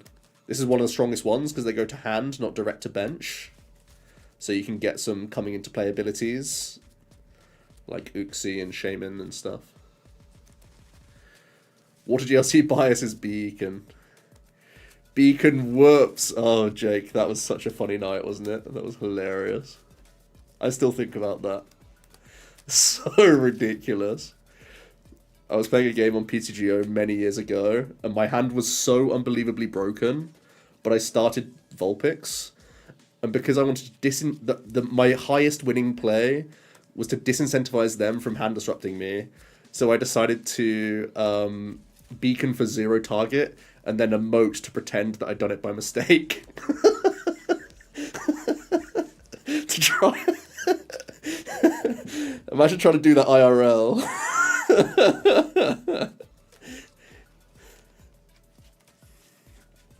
So good.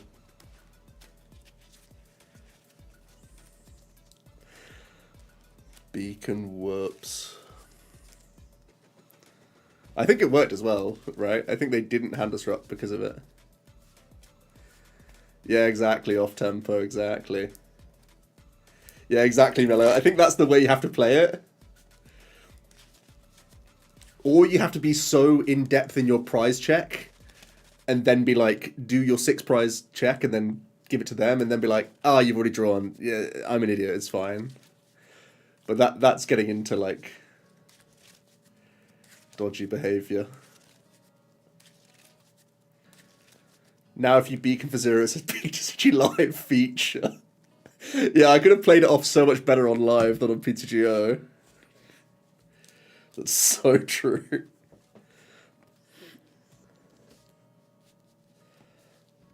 Yeah. I go Admin Vulpix. Probably Admin Vulpix Collector, then Ultra Ball. Then Monkey, probably. Resource management's good. This is a high-pace, high-power format, though.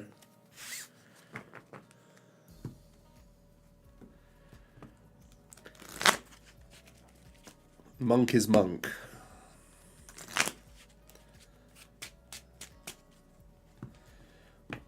Opponent's like, I'm going to Iono anyway.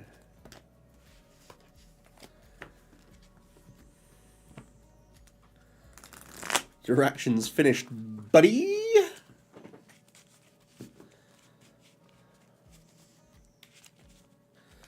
These are not legal tender this weekend, that's true. I'm cooked. My 600 card deck isn't going to cut it for EUIC. He offered to cut the 600 card deck.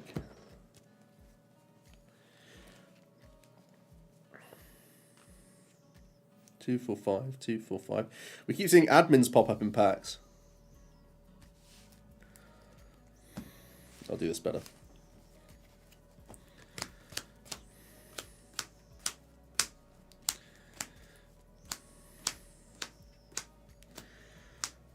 Right, if we take admin as red, we've decided that we're picking admin first.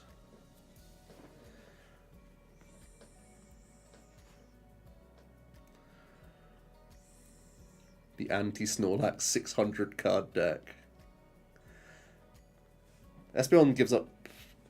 I need to check my rules.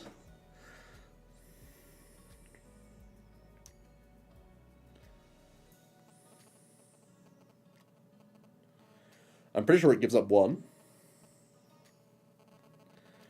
Let me make sure.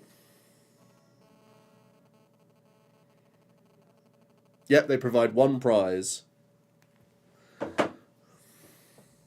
It's all in the compendium. VS Seeker and draft good supporters. Yeah, the earlier the VS Seeker, the better. I think Fiona is absolutely crackers as well.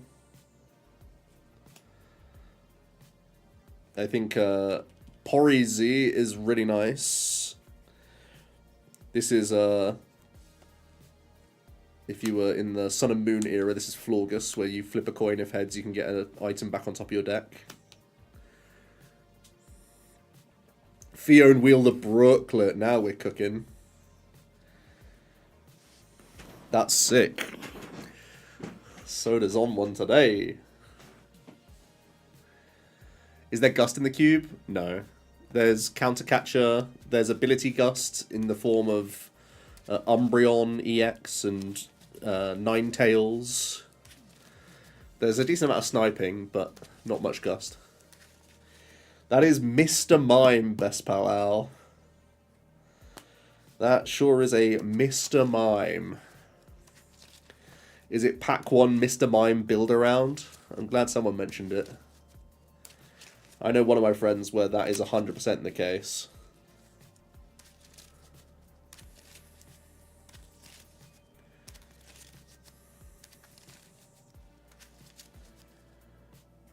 Fiona too good? Yeah, if admin's not here, you take Fiona, I think. VS is pretty good as well. VS is very reasonable.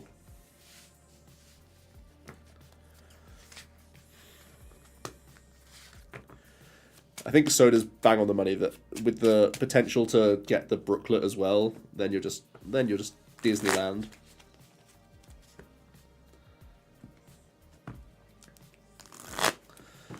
Mr. Mime Horror Psychic for pure evil gameplay. Let's go.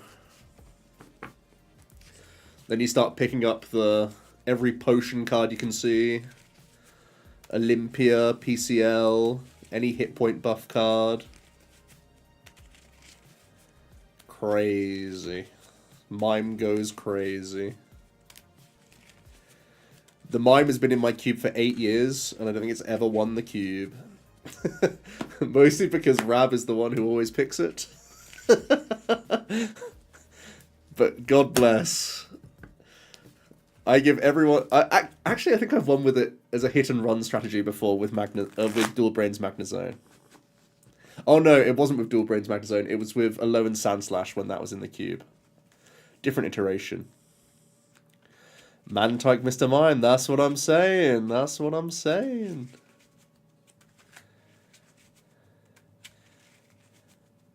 What do you do about basic energy? You have an unlimited source of basic energy at the end. Yep, exactly.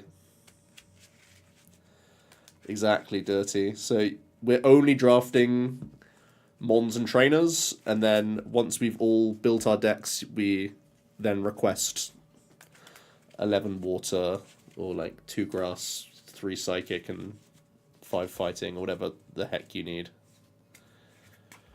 Special energy, there are 20 or so, maybe a bit less. Very low percentage. 25 special energy.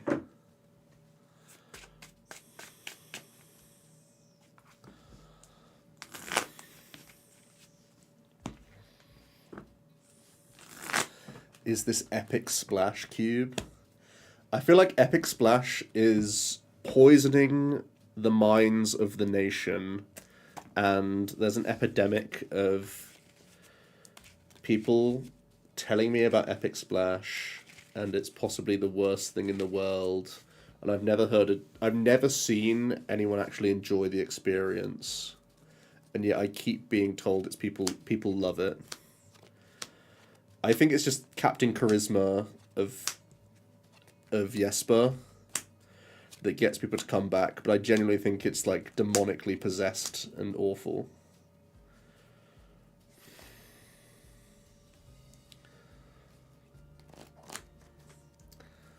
And like not even fun bad, just bad and waste of everyone's time. But that's just me, I'm just a hater.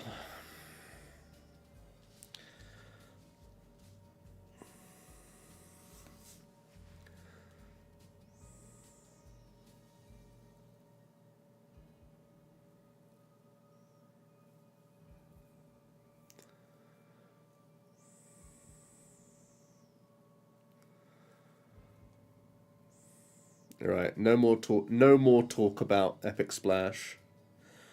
We're picking my favorite Pokemon, the GOAT. It's Trade. It's Diving Draw, guys. You may call everything Trade. When I use my Curlier, I say Diving Draw, okay? This is the GOAT right here.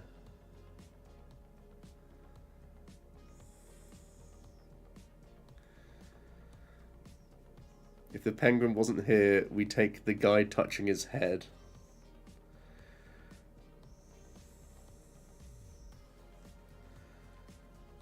Who's touching his head?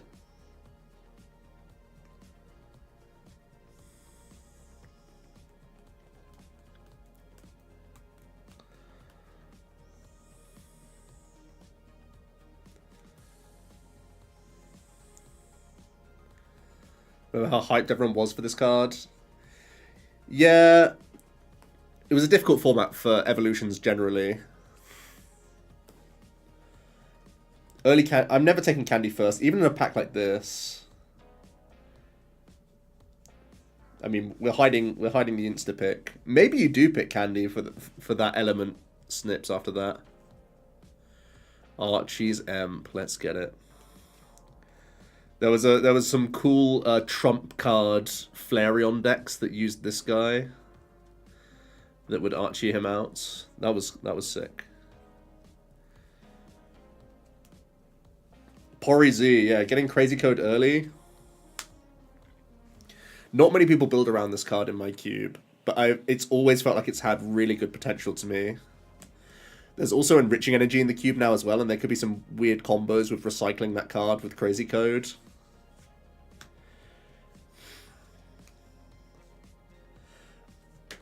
I'm telling you right now, I'm a pansy. I'm taking Mew from this pack if Empoleon's not here.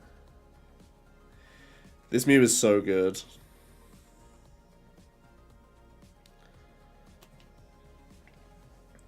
There's a lot of good snipers in the draft, and even if there aren't good snipers, that 3 damage counter being so flexible can set you up a lot.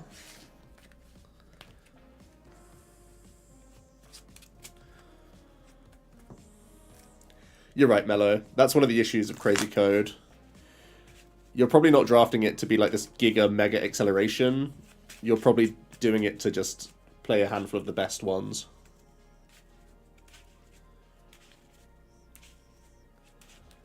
Special conditions shut off the ones that say they get shut off by, if that makes sense. So those Pokepowers and bodies will get shut off, but new age abilities wouldn't.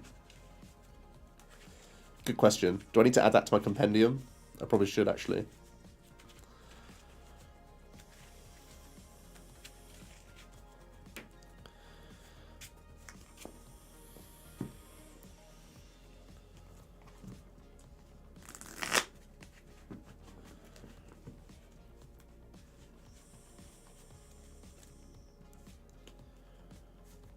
It's good to have people asking these questions though, because I can make it even more clear on Cube Koga.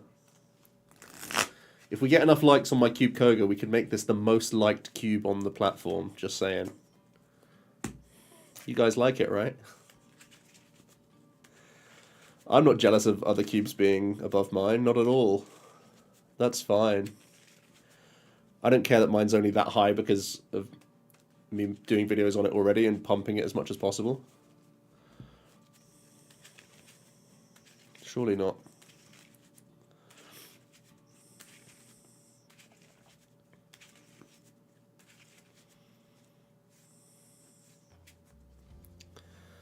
Zach plays games, hello.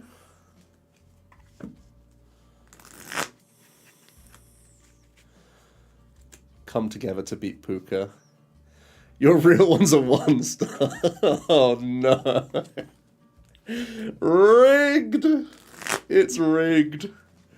Honestly, if your cube wasn't on there in the first, like, couple months, or if it's not been done by the Discord, like the online cubers, it's never going to get a high rating now. There's just way too many cubes to look through.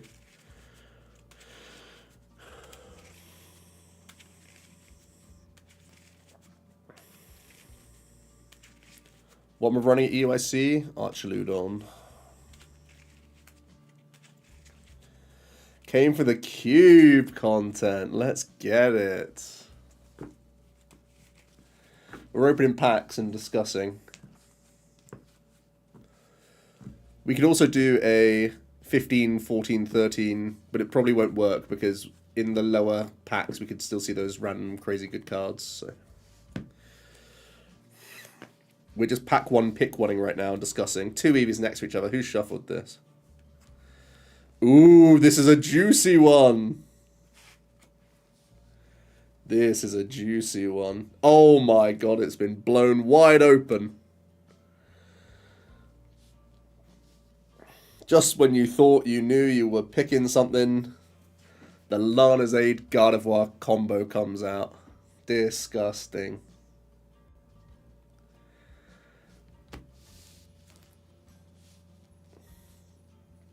Now,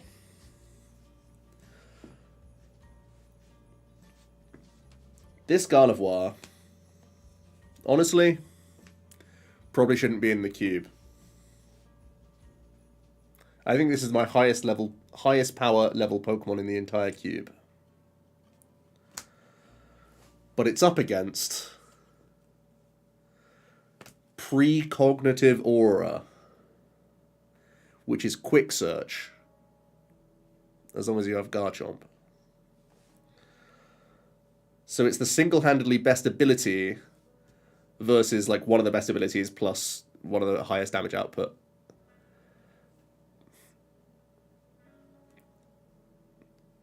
But wait, there's more. I think Lana's Aid, the only better supporter than Lana's Aid is Clara in the entire cube. And this is an item draw 7. So it's definitely between the Pokemon here. But these are also crazy.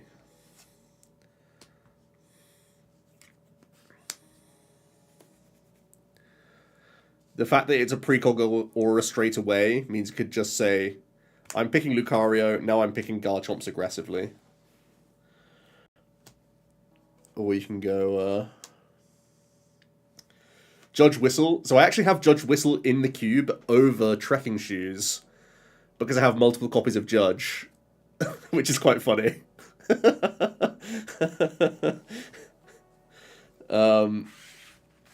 So there's the... This is an underrated... I think Judge Whistle is something that I've drafted a couple times, and it's highly underrated because if you actually draft a Judge, then it actually does become crazy. It's a Judge VS Seeker, and a lot of the time you're using that VS Seeker to get a disruption effect. Judge Whistle good. Judge Whistle booted out Trekking Shoes. That's crazy.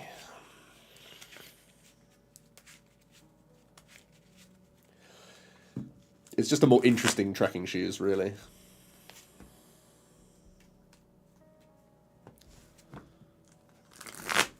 So do you take Oak there? I don't think I'd ever take Oak over an ability like one of those two. You have to think that over the course of the game, you're going to get as much or more value from those abilities. That Guardi's honestly sus. It probably shouldn't be here, I'll be honest. But it is. The only reason why it's balanced is that my friends have played this cube so much that we all know to fight over the Guardi pieces. Like, no matter what. So we all end up on, like, 1-1-1 lines. Rescue Chester is also really good. I still value Lana's Aid above it, though.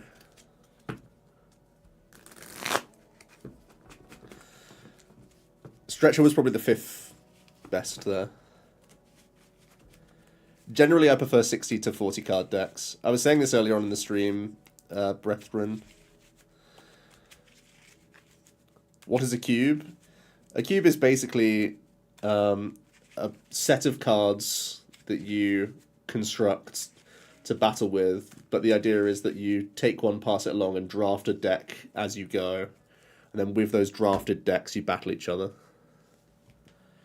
So I've come up... The cube that we're looking at is cards that I've constructed to be together to be a high power level standard evolution cube. But there's all sorts of ways that you can do it. Clever Cakes, it does, but it's only for fun, right? It's just it's not like there's formats with this. You can't earn championship points or any prizing. It's just for fun. But it is the best way to enjoy the game, in my opinion.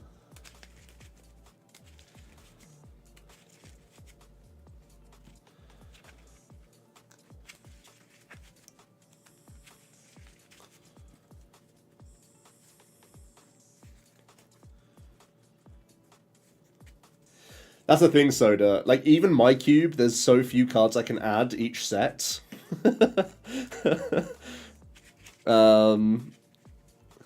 Like I said, I literally jumped out of my seat when I saw that Brock.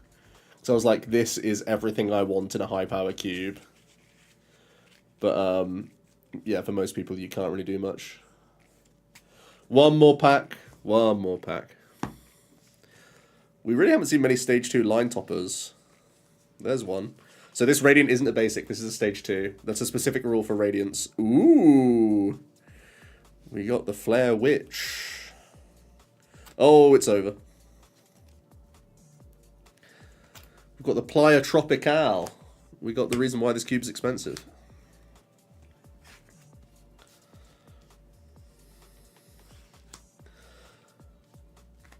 So this is probably my next most controversial card in the cube. Mindjack Zorak is ridiculously efficient damage output, and it's amazing switching. This card is crazy. Minen is low-key very, very good as well.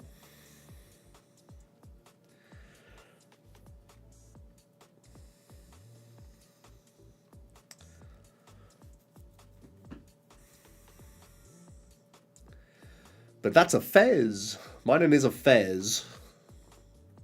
That's broken. I feel like this card is criminally underrated, actually. Chat smart. They're all seeing the value of this. This is the OG Fez. Gibble. It is the Ascension Gibble. So if you go first, you lead that Gibble and a fighting energy. You can be straight into the Dragon Kulga Bite if you've drafted perfectly. But I don't think you're prioritizing it, even though that is probably the best Gibble in the cube. I'm drawing ungodly amounts.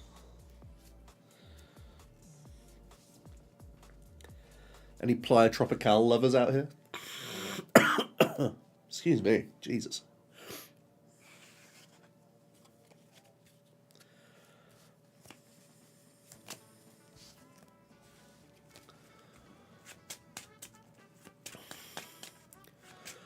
So I have a specific rule for that Radiant being a stage 2, and I have a specific rule for restored Pokemon being basics in this cube.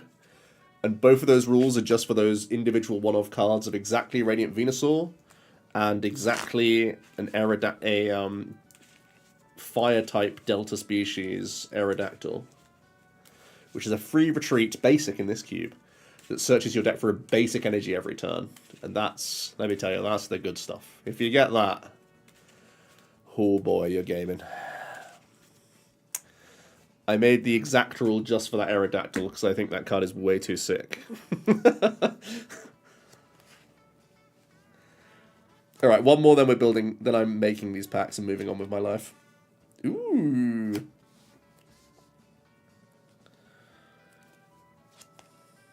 Ah, ruined it with admin fish oak at the end.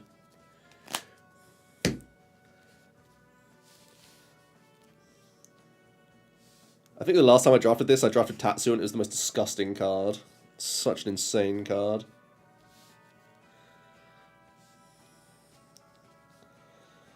So Double Gust is one of the most interesting Gust cards. It's it's not situational, but the opponent gets to Gust you back. Obviously, it's still your turn, so if you have lots of low retreat cost Pokemon, or if you have inbuilt switching effects, this is disgusting, because it's an item-based Gust, which is crazy. It's very, very good. And also, again, seeing it early means then you can rule out a bunch of decks. You say, like, okay, I'm not playing Venusaur, I'm not playing Bronzong, I'm not playing any of this high retreat cost garbage. I'm playing, like, Yanmegas and Raichus and stuff like that. Applefish, thanks for the follow. Wow, it's literally Guzma on an item.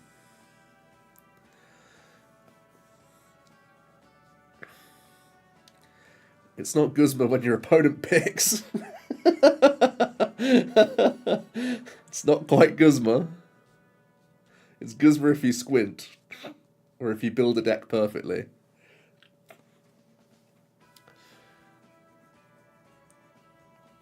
Double Gust with Mind Jack. Let's get it.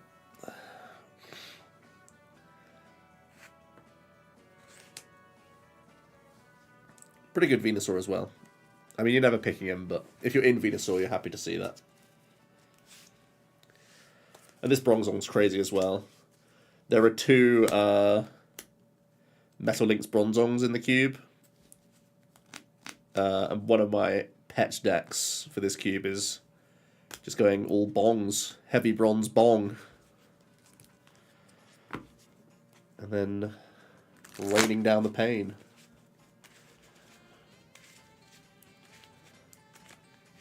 There's what, only 3 types of those gusts. Both activates a move, double gust, prime, escape rope.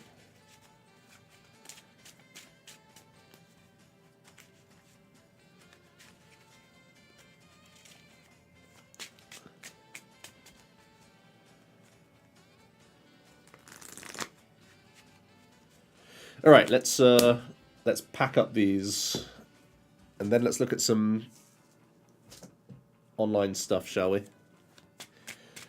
You can still. I'm gonna hide the cards now so we can get back to talking standard. The cube was a great distraction, as I knew it would be. But let me start packing these up, and I'll get back to answering your questions in chat about the EUIC and anything else.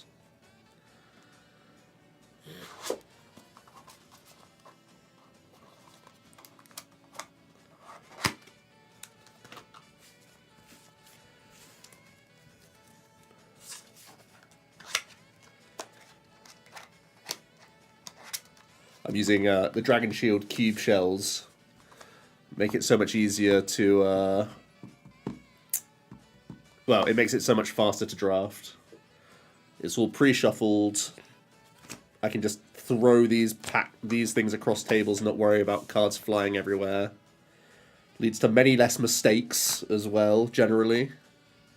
There's nothing worse than an extra pack accidentally going in the circulation. Happens all the freaking time. So yeah, this isn't a promotion moment, Mello.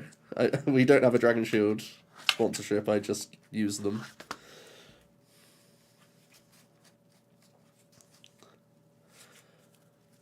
Dragon Shield sponsor everyone but me for some reason. Despite me openly having used them for years. Whatever. Not bothered. It's fine.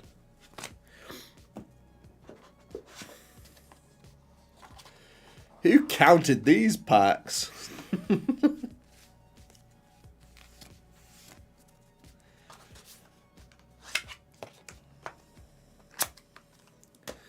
It's always the worst when you have to get creative with your math if you've got like an odd number or something, and then you have to be like, okay, the final round of packs, I'll add an extra card into everyone packs, all that stuff.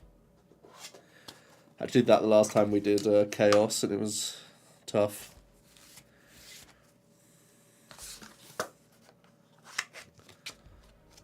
Any advice on cube organization? You've been running a cube for about a year, every Saturday, and it can be a pain to maintain.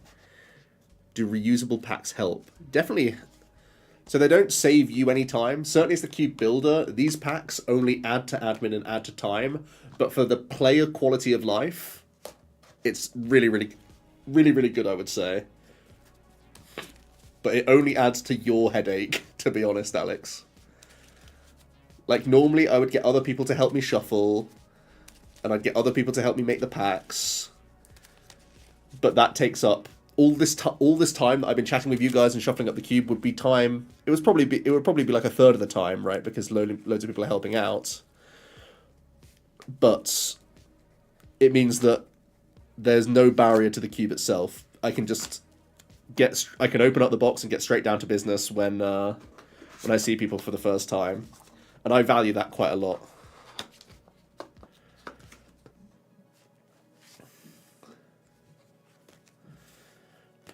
Will we have any extra cards, or can Joe count? It's a great question.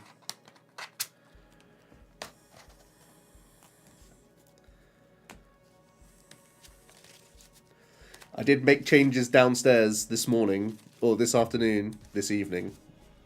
Time flies, huh? Just to add in the 4 copies of that Brock Scouting. I always had to run up and downstairs to find various ace specs. The last time I played this, I had a proxy Drayton, I had a proxy Lycia's Appeal, had a proxy Megaton Blower, which I've cut. So yeah.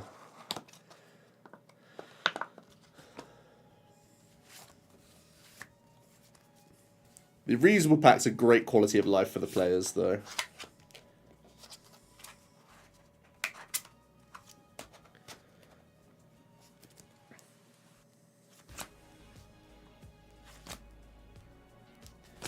Like I said, less confusion, easier to just get straight into it.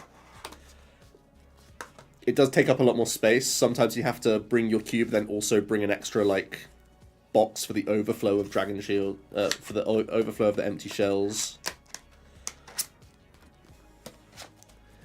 So it's a whole thing.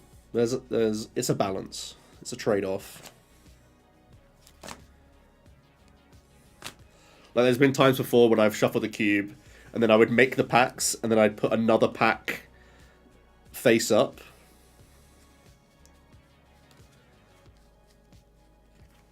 Like this, up against each other.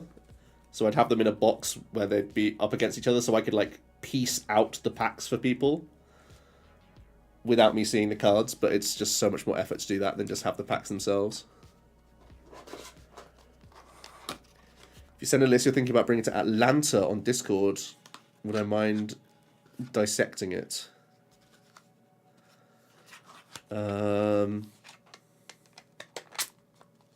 What format is Atlanta?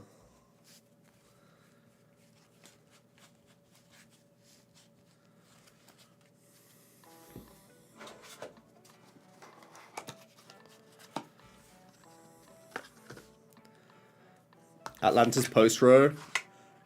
You probably have more insight than me post row, honestly. I really don't have that much insight into post row. I've not tested any of it yet. As soon as EUIC is done, we'll be testing it. But right now, my impressions are purely based off the City League data and the Champions League data. So I don't think my opinion's that valuable yet. I think my opinion will become more valuable imminently post EUIC.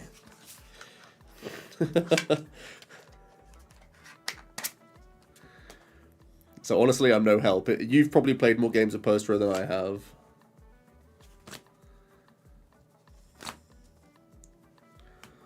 Wallstall S tier format cooked.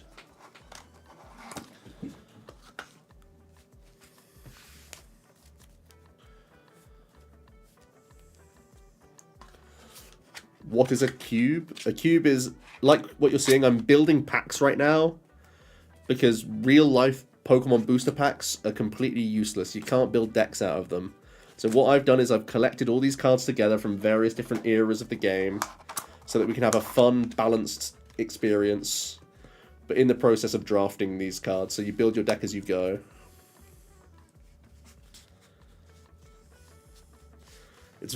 Draft format is very, very common in other TCGs. And their booster packs are constructed in a way that things can be draftable. I've never played Magic the Gathering, but I've done it for Flesh and Blood and a few other TCGs. Arena in Hearthstone, something similar to that.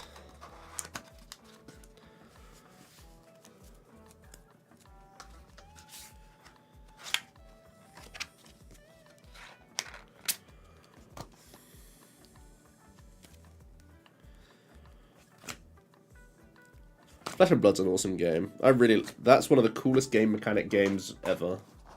There's just things that I don't like about I don't like the tournament structure, and I don't like the pricing, honestly.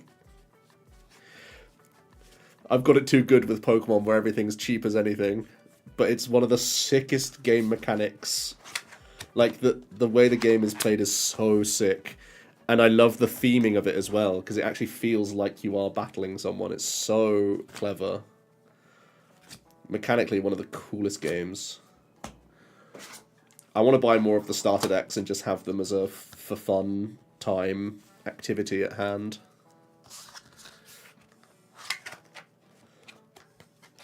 But gameplay, the only thing is I wish the gameplay was a little shorter. Like, I think I prefer Blitz to real standard Flesh and Blood. I think Blitz is actually, like, spot on for the casual player. Such a sick game, though. Flesh and Blood, Edmund. It's another TCG.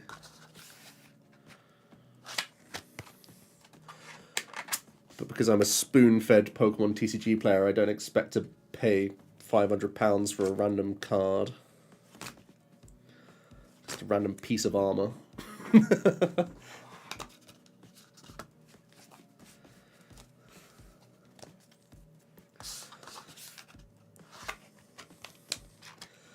I bought a case of Everfest when that came out. That's when I was really, like, sort of piquing my interest in Flesh and Blood.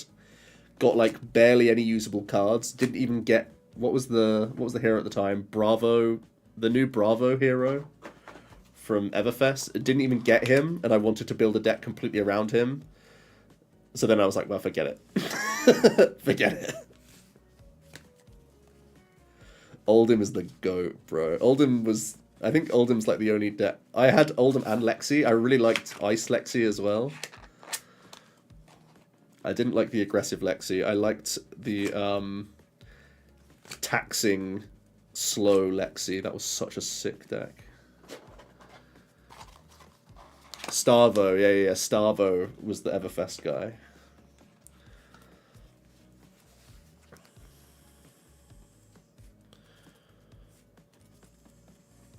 Decks are cheaper than regional entry fees.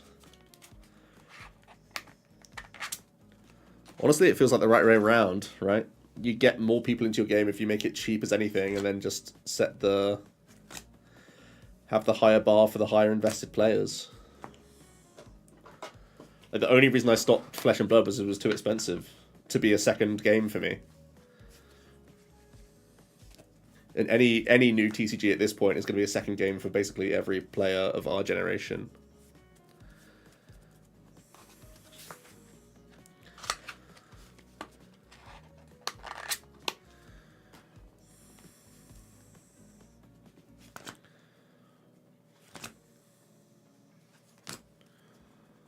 Pokemon's Mew. Mew's a good one.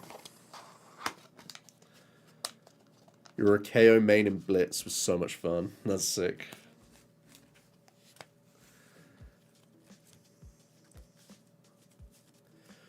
Random. That's probably the best way to do it. I was the same. I only wanted Guardian cards and Ranger cards, and at the time, like Azalea was the only Ranger, and Lexi came out, so all of the Ranger cards were cheap as anything. So they were a great like budget option for me. But the freaking hood, man. What was that legendary hood called? Even in like bad classes, the cards, the armor pieces were so expensive.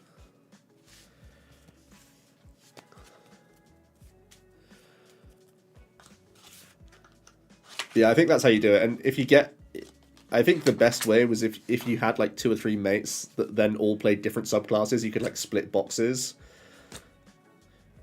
If I had more friends, I would have tried that.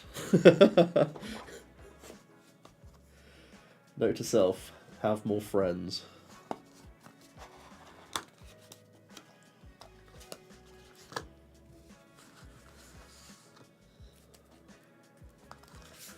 These Dragon Shield shells are awesome, yeah. These are great. Haven't played Fab since UK Nationals. Remember making sure I made top 100 for the invite. Ended up playing 2 AM armories in the last week to secure your place. Yo, congrats. That's so sick. Where was UK Nats? How many people attended as well? I'd like to know. That's so cool, though.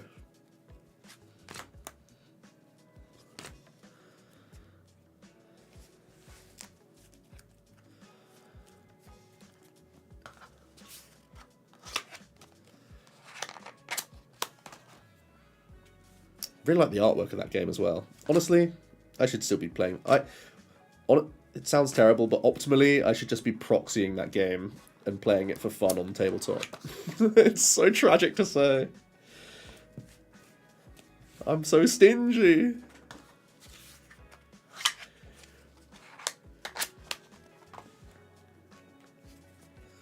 I can only afford to buy Pokemon cards. Smile. Please sub.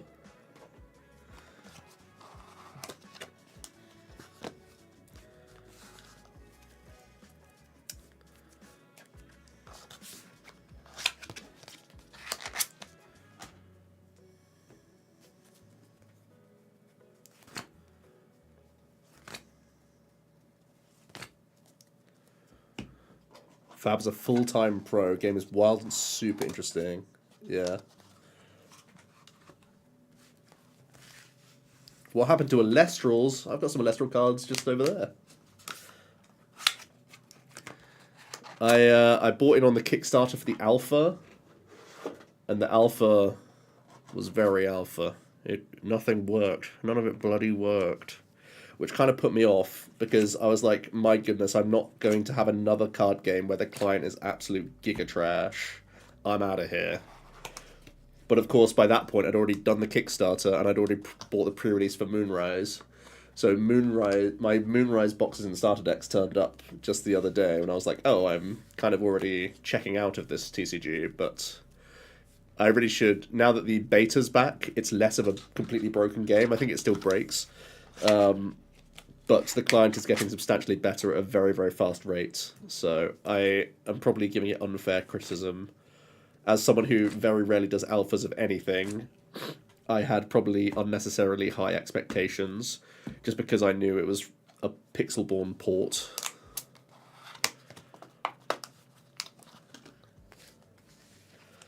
But Lestrals is a fun game. The resource mechanic is a blessing and a curse of that game.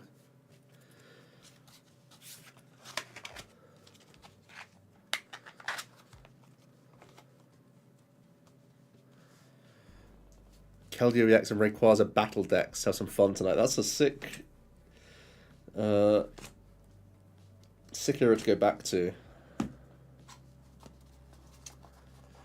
The League battle decks have come on in leaps and bounds. Like, the Keldeo and Rayquaza one's pretty cool, but the modern League battle decks are crazy, man.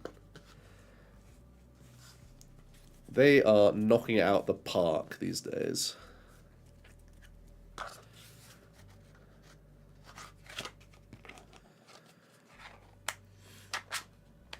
Yo, nice one. Ending in profit is good.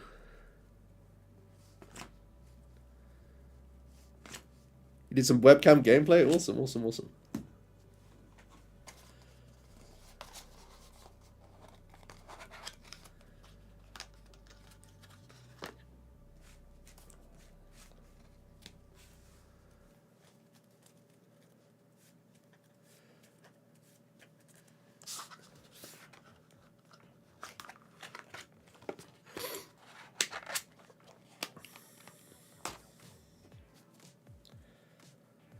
Yeah, I mean, the Dragapult one looks absurd, the one that's coming out.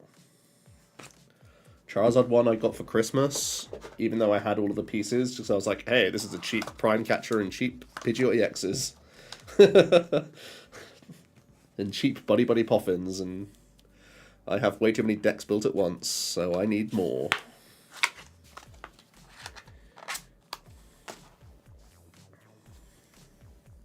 And honestly, when a product's that good, I just want to support it in any way that I can, even though I'm buying it from freaking resellers most of the time anyway. But I gotta vote with my wallet when it's good, right?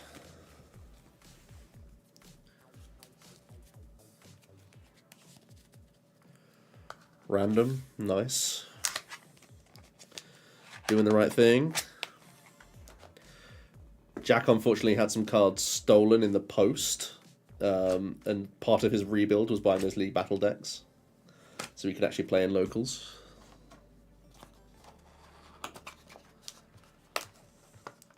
Vote with your wallet, which is why live is free to play. Ah.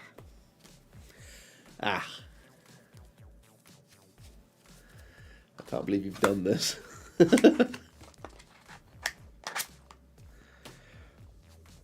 Is everyone else pretty content for EUIC then? I'm pretty, like, zen about the whole thing generally.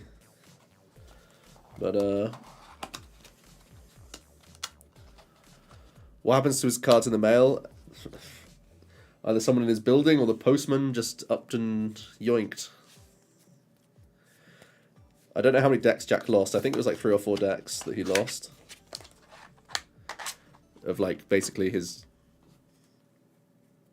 best cards. Best as in, like, his playable cards, his decks.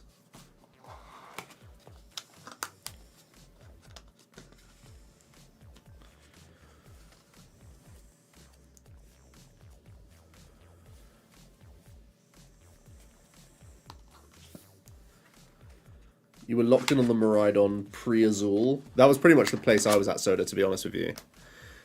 And then the back-to-back. It's been enough to scare me off, but I think the deck is at such a high power level and such a, like, keep everyone honest deck that I don't think you should panic too much about its metagaming.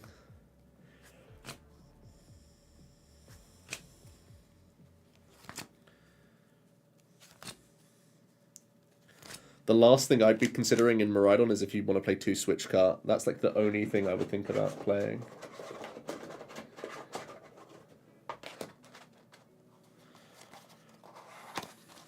But, as I said earlier when someone was mentioning Blood Moon, all I want is Ultra Balls. So I would just play 1.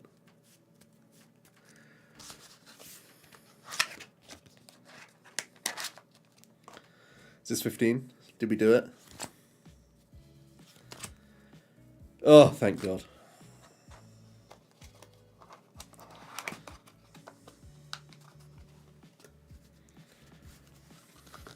We're saved. Only 3% of Guardians play more well, right? Smile. Should we be scared of Klefki? Well, my question to you is, should you go first? Crazy. They called me a madman. They called me a madman.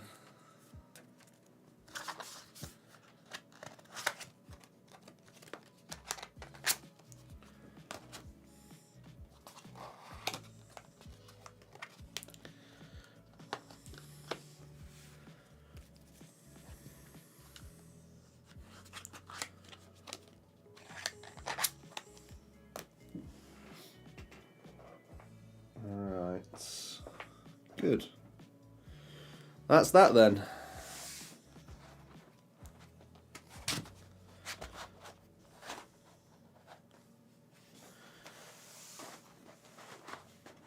That's one cube ready.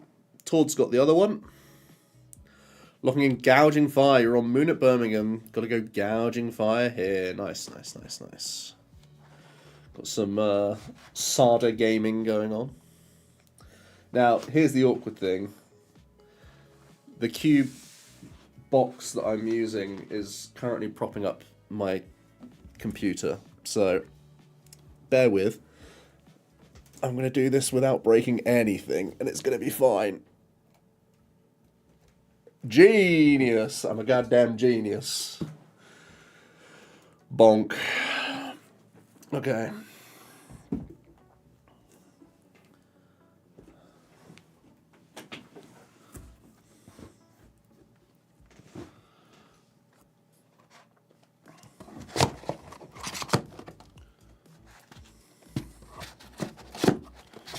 You guys can't see any of this, can you?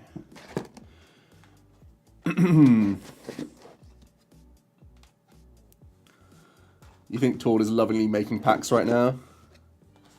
I don't even know what time zone he's in right now. Is he back in Europe yet? I don't know. I imagine he's back from Japan. He's normally pretty keen on getting a few days rest before a big tournament, and he takes the EUIC pretty seriously. I imagine he might even be in the UK already. I've no clue.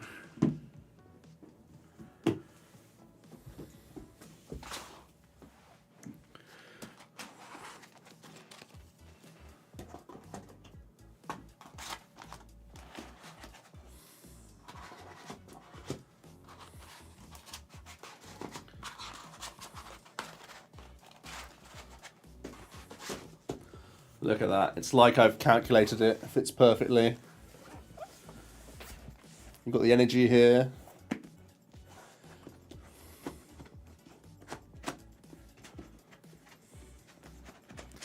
Can we open one more pack? I would, but then I've got to... then I can't look at... No, I can't really, can I? Ugh.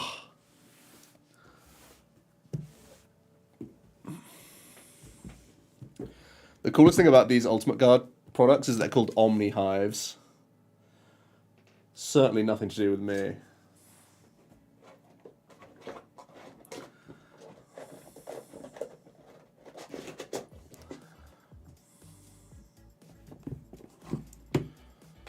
Ugh. Right, are we going to have time to do the limitless stuff? Probably, right? Let me, how am I going to do this? Should we, containing everything Pokemon. Genius. Give me one sec. Let's, well, I'm just going to bring myself back over here, I guess. This is going to be fine. This is all going to be okay. Don't worry about the chaos. Don't worry about it. This is fine. This is fine. Just realising that you can't properly hear me either. Good. We're back. We'll move our light over. Very good, very good. Okay.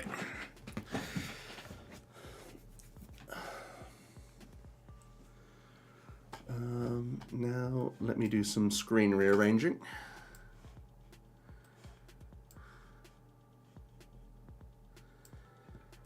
That can go there.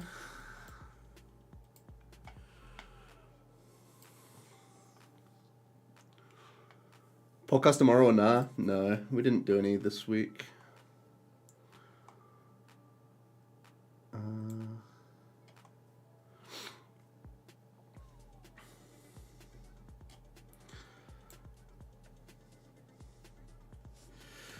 All right. We're going to look at Puerto Rico and maybe Japan. Wait, this is rubbish. Is it rubbish? Why is it the wrong size?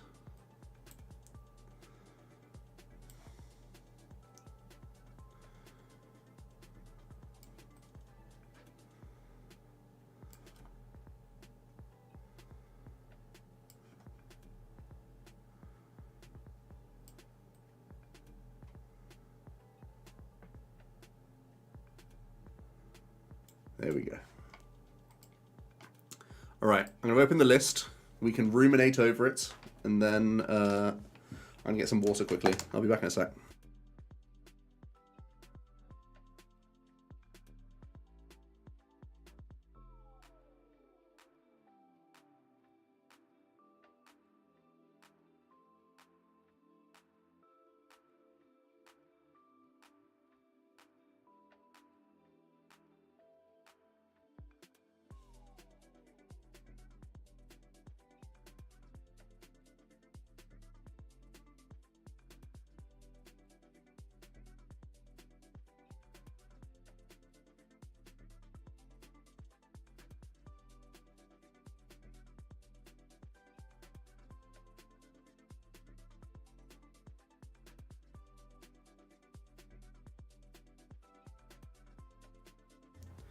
Miraidon's done it again. He's done it again. He's done it again.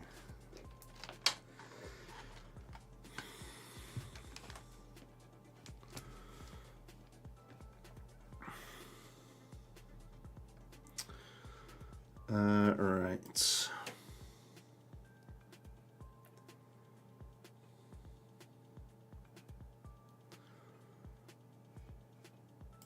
Okay. Well, guys, what do we think? Is this the list? Is this the one?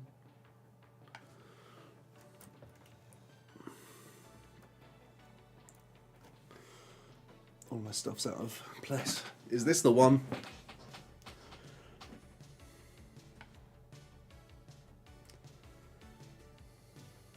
How's it going, Jack?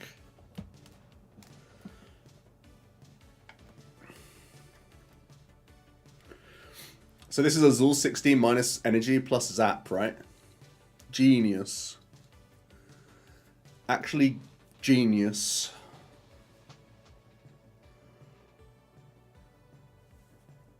I think the last debate is second switch cart or no.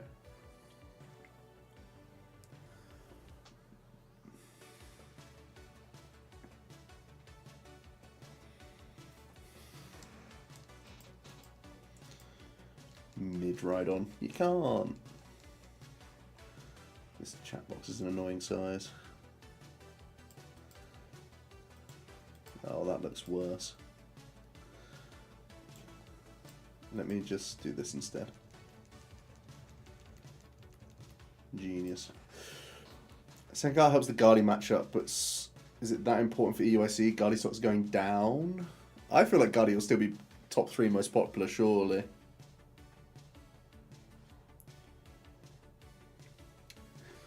$50 Magnet versus 60. I think 50 is correct. The thing is, if a Pult is dusking your Magnet, that's actually generally a very good outcome. Because they can be dusking much more aggressively in terms of prize racing you.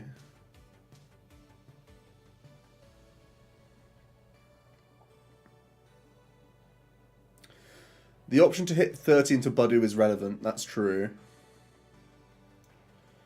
Because you can still tandem unit under Budu, so you can still get the zap out. But I think you're generally in a really bad spot if you're doing that anyway, and all the decks that are going to Budu you play those counter catchers, so the fact that you're doing it with a one prizer isn't actually that good. Or that relevant, really.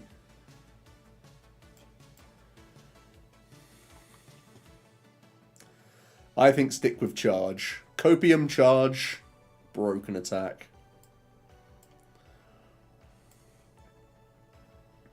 What else we got? Let's look at the other Miraidons.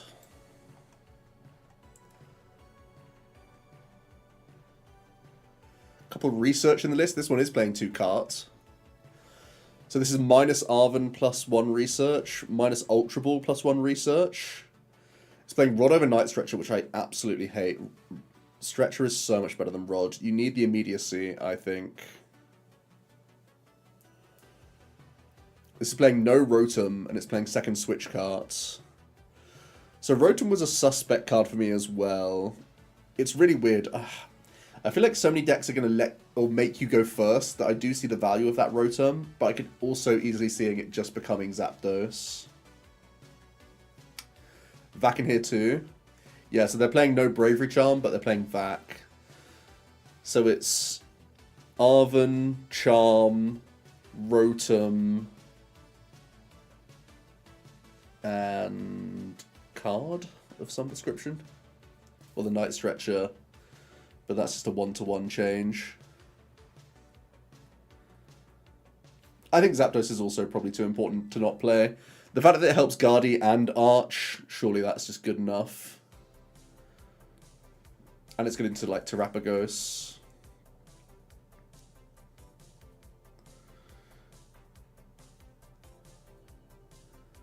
Yeah, Arven, Ultra, Night Stretcher, Bravery, and Rotom. Those 5, right? For Research, Cart, Vac, Zap.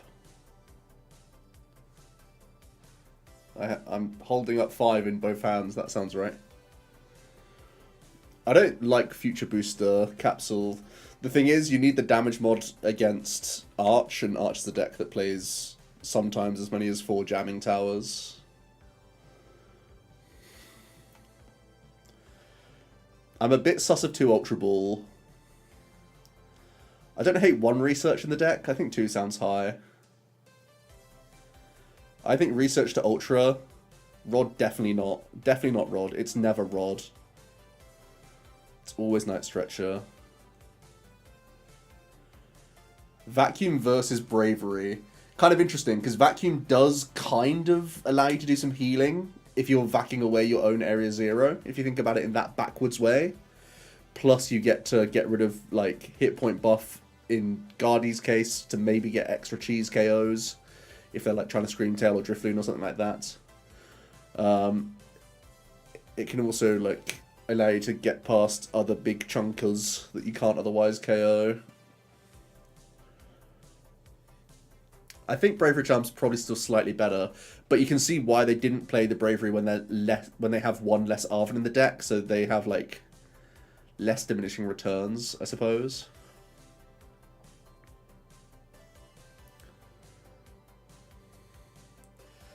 Everyone says Arch is a bad matchup for Miraidon. I mean, part of that was because Azul's list didn't play Zapdos. I think most people will play Zapdos at EUIC, but with no Zap, it was purely a meta call that Azul was going to dodge them, right?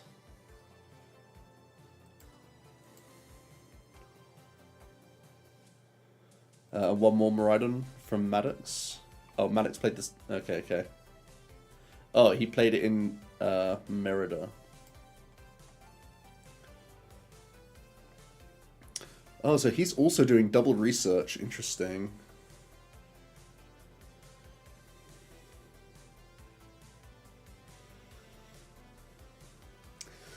I feel like Turn 1 Arven is so much better than a Turn 1 Research. I feel like you should play 1 Research. Just to have a box option or a fish option. I don't think 2's right. I think 4-3-1 is okay. Or you just play the... Yeah, I think 4-3-1 is fine.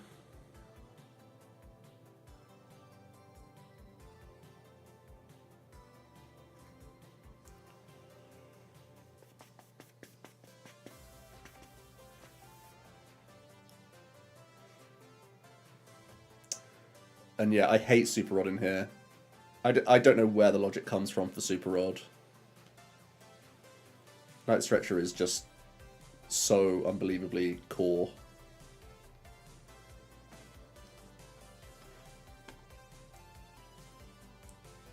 The greed logic is like, if it's a lightning guy, I can tandem it out anyway, and if I've happened to bin like 8 energy, I can late game Rod and it's better gens, right?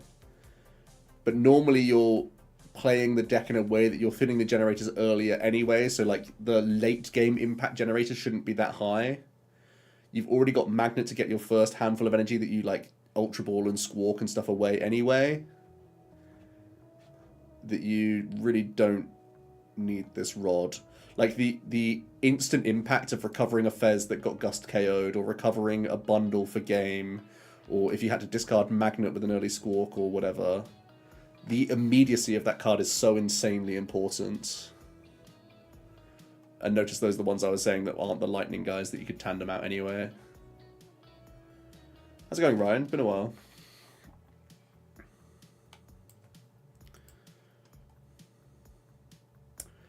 Let's look at the arches then. So Vincent played a pure straight arch. So the benefits of playing no Dialga, you get to play a fish, which really increases your turn 1 going second outs, just to play the game in the first place. And mid-game, when you're in this helter-skelter against Guardy and Dragger, you have Ultra Ball as outs to keep bossing or to keep, you know, your Churro or whatever else, you know, your key support at the time. Obviously, it makes the Black Belt more consistent, and Black Belt is so incredibly important in the no Dialga build. The idea is that either a Guardy or a Pult punches you, and then you Black Belt Relicanth, Raging Hammer, and you can KO them. Yeah, and then there's the 4 tower that you can see in the list. I think 4 tower is too high, because I think if you're not playing Dialga, you want to just add consistency cards. Like, Fish is a really good consistency booster. The Black Belt is mandatory if you take out Dialga because you need that reach. But 4 Jamming Tower seems super high. I mean, it's 4. The logic is you're just trying to grief stuff, but I don't think you need 4 copies. I think 3 is the absolute maximum I would play.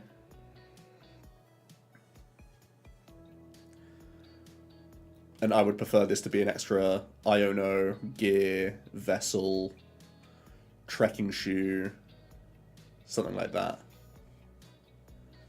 I also think Squawkabilly is a terrible inclusion.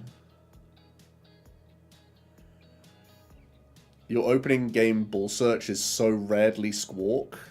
It's like a situation where you didn't lead Arch and don't want to just like draw 2 punt with Greninja.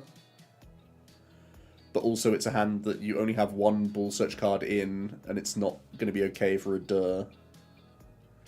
It's like such a weird niche of a situation.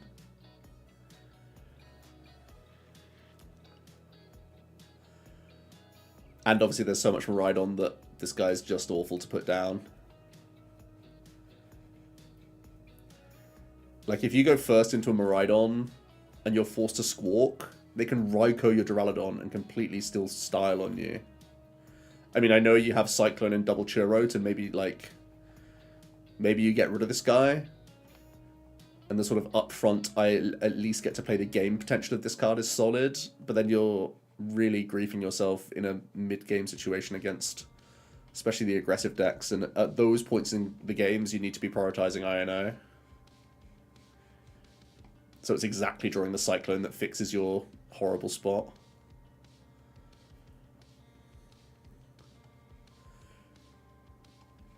What's cool about Fish is you can research it on Ultra Ball at any time and you still have the Night Stretcher outs late game as well. So when you're in the Iono Helter Skelter, it's good to be in your deck or in the discard pile because you gain a bunch of outs either way. That's really cool. Bundle's obviously amazing as well. So yeah, if you're going to go straight Arch, I don't hate the idea. Bundle and Black Belt become core. I think you're always playing the Fish. The Squawk I'm not super sold on. I can see the logic of trying to repair yourself, but I basically just think that 4 towers is too much. Like Jack was saying in the chat, this isn't the highest consistency deck. And the first thing I did when I took out Dialga was just like make space for Trekking Shoes. Because Trekking Shoes is one of the only proactive turn 1 cards you can play that can keep you in the game. And obviously you still like some extra discard synergy here and there. And like you play Pad, so you can discard basically every supporter, okay. Normally the trade-off for Dialga is like plus Black Belt, plus Boss, plus Bundle, plus Fish. That's your 4 spaces, and then there's the Thornton space that in this case is like the extra Jamming Tower. Yeah, it's interesting. I think Hunter Smith's list is actually the better one of the 2. So this is quite a flip-flop actually, right? So we're seeing a list with Quad Tower being a statement, making finals, and then we see a no tower build also in top 8.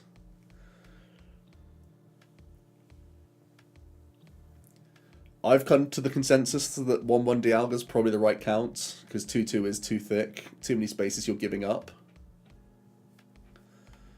Tracking shoes is something I've tried in Dialga, in Arch as well.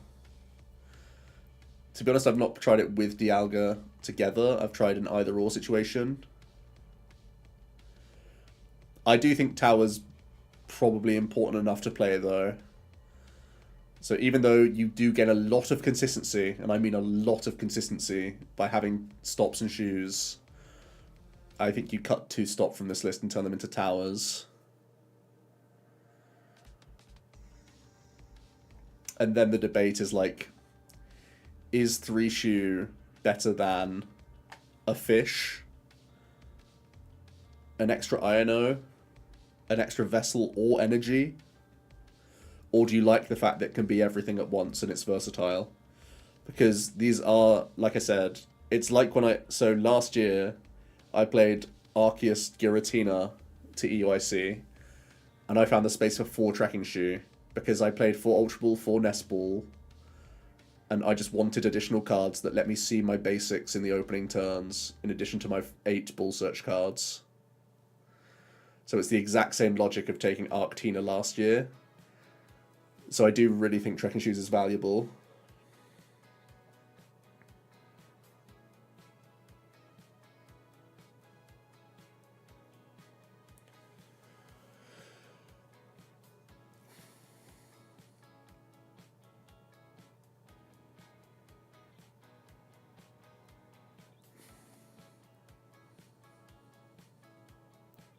Heavy with the 1 Dialga. I don't think you need that heavy too much. It's pretty close, actually. Like, again, that Trekking Shoe could be a heavy ball as well. You basically have to weigh up the versatility of Trekking Shoe being a sometimes terrible card, but sometimes is enough of a push to keep you in the game. Versus, like... So it's the overall quite bad utility of Trekking Shoe, but it's just... You're just saying that it's up in consistency. Versus the, like... This could be less dynamic, but it could be a heavy ball, which is still a really good opening card to see in your opening hand. In a lot of spots, at least, like, ratio-wise. This plays 9 basics. Or, like, a fish, which is only good if you've gone second. And even then is annoying to put down in some matchups. Or another energy card. Honestly, Dialga is so energy-hungry that there are win conditions where you require 7 on him so that he can do stuff. And then you still need to have enough in your deck that if your opponent then traps your Arch, like late game I'm talking about now, when you're like out of Churas and stuff, that you can still get out of there. So I think 9 is the lowest possible count you can have in a Dialga build. So could it even be back to 10 energy just so you can... And even then, because you're throwing so... In a Dialga build, you throw so many in the bin early that you're quite anemic in the late game, and your Night Stretchers always become 1 energy just for concealed cards, and then you're still looking for another energy that turn so that you can attach to a Arch after assembling back to it. So I think 10 energy is still really reasonable. So yeah, 3 shoes turning into like energy fish, and then like Iono or gear, quite reasonable, I think.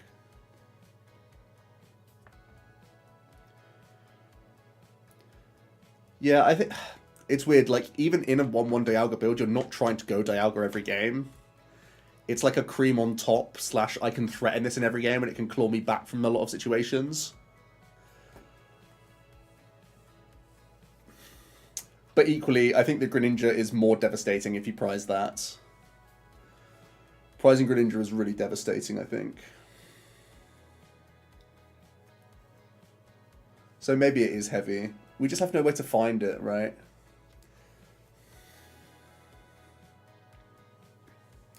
I don't know. Like I said, the just play the game style player that I am makes me want to play Pokestop. But I do think that towers are really, really good.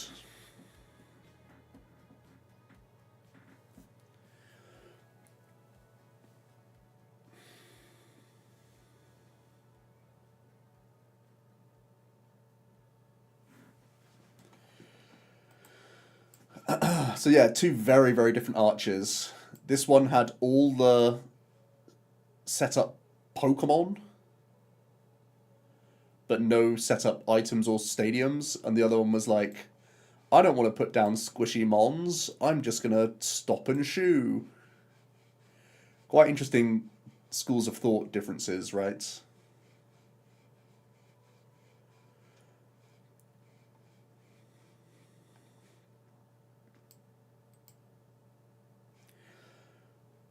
Last week, so I've already told you that I'm playing Arch to EUIC, right? Last week, my main debate was a 2-2 Dialga versus a quad shoe list. That was the main thing I was thinking about, and I'm somewhere in between now. I don't want to give away my exact 60, even though it's really not that creative. I just don't want to tell people exactly how many cards of everything I have in my list. But that's where my logic is at. I'm somewhere between those two. But I think jamming towers are really good. Einsights, thanks for the follow. Appreciate you. The last list we have is the Terrapagos list. Who is this? Is this Aaron? Yeah, Aaron's list. Really cool list, actually, because it's playing the Ditto. Sudden Transformation Ditto. I actually think that other Ditto is really good in this deck as well, which is quite funny for how many one-ofs you have. But Sudden Transformation means that you have a second Budew, which is higher hit points and gets griefed by less of the stuff. And there are these really low odds, but sometimes potential giga high rolls of you open hand Budew and another basic. You lead the other basic, you squawk away Budew, and then your initial Itchy Pollen can be from a higher hit point Mon, which can just like instantly grief so many more things when the opponent doesn't, when they think they have a comeback to Budew and now they don't, which is so sick. That's a really low odds thing, and you don't like play towards that, but it's a big upside. The downside of this compared to Budew is that you can prize the Budew and you're sad. Obviously, you still have two heavy balls, so sometimes you calm on and squawk and see it anyway. But, yeah.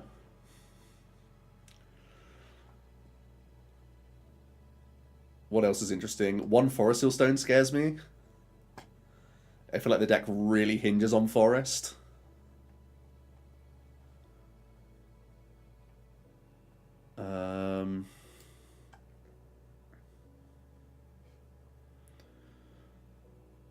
But I don't know what you cut necessarily.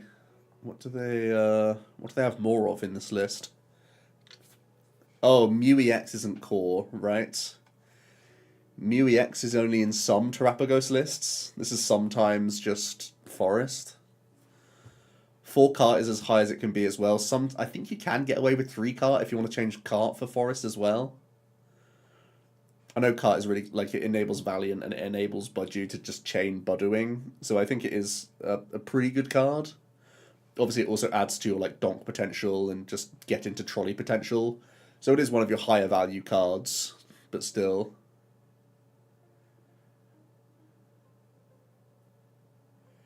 Baby Drago, similar case to the Mew, yeah.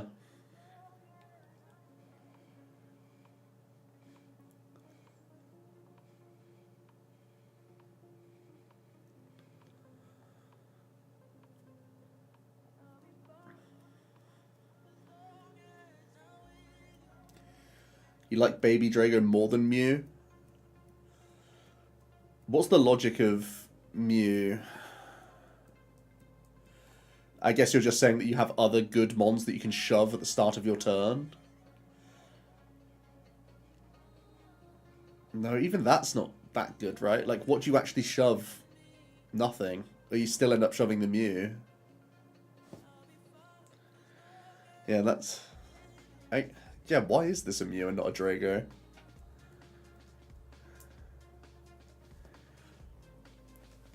Is Mew the better lead? Because you're basically forced into trolley all the time.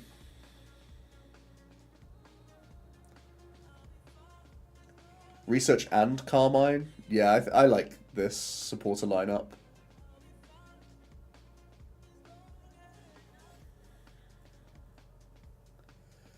Because you can Guru and use one switch cart.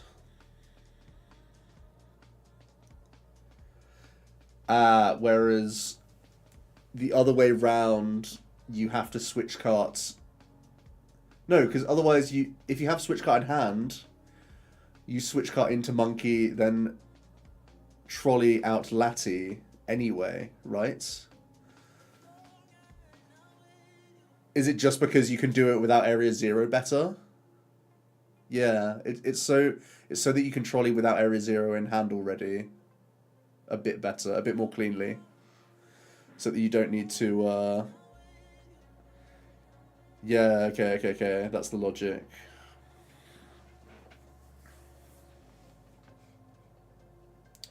Close though. I feel like that is a close one.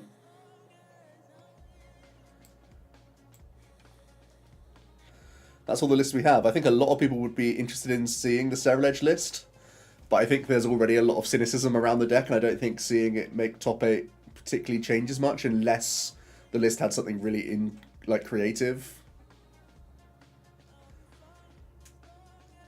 If anyone... Did Steven get on stream? Did Eric manage to catch any of his games? I don't know if he did.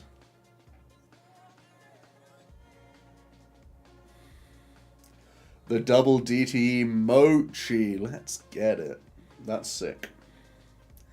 You are allowed to throw DTs around quite happily with the deck, actually. Just to go back to this. Honestly, Itchy Pollen attached DT to Mew against a Guardy player that put Frog down. They are weeping. They are weeping at that point. Oh no, because the Mochi can only offset the active, right? Maybe they're not weeping. Maybe I'm capping there.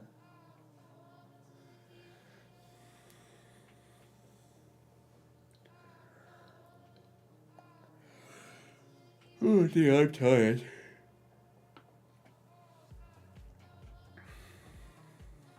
Yeah. Maybe not then. Maybe that's just grief. And we don't see the Dragger Dusk, but I don't think that matters particularly either, because we already have so many from Merida. Do you guys pay more attention to Aiden, who finished higher, or Brent because it's Brent? Or Diego because it's Diego?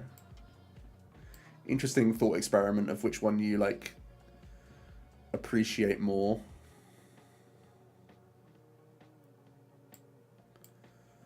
Limitless doesn't have the whole lot for me. Is it literally just updated? Oh, it's literally just updated. So, wow, that's so weird. Well, let's have a look at some more lists then. Let's look at the Dragger Dusk. That's hilarious. In the last few minutes that or the last 20 minutes that we've been chatting. That was Temple. Yeah, I think Temple's less value now. Wouldn't stun me if it was still in there. It's still a better safe than sorry card, but it could be small percentages better as something else. I saw some Lost Cities that I was playing against on live this week. I saw some Artisans. Collapsed I've seen. Collapse is really weird because you're also trying to set up math, so it's a really hard card to time correctly. Robin's always watching. That's great. He does his best work at midnight. They call him the Midnight Barber.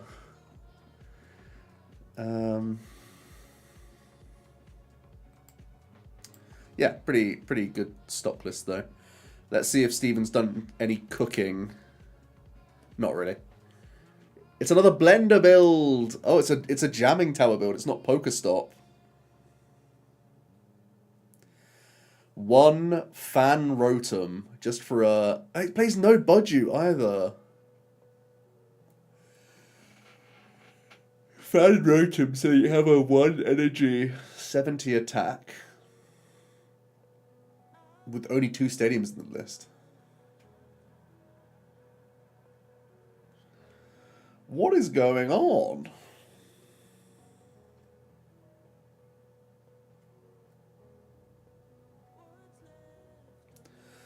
Double churro scenario. I'm only just contemplating all of this. This information is being thrown at me.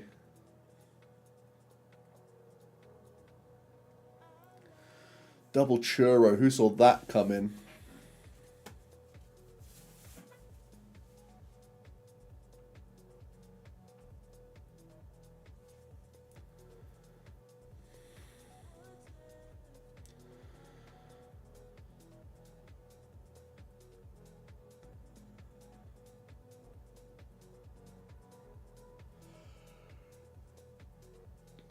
What a wild list. So many supporters. Yeah, this is top 8 of Puerto Rico.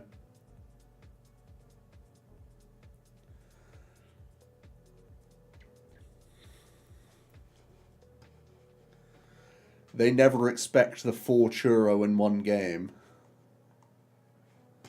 They literally never expect it. There was another Cereledge in top 16. A quad Carmine.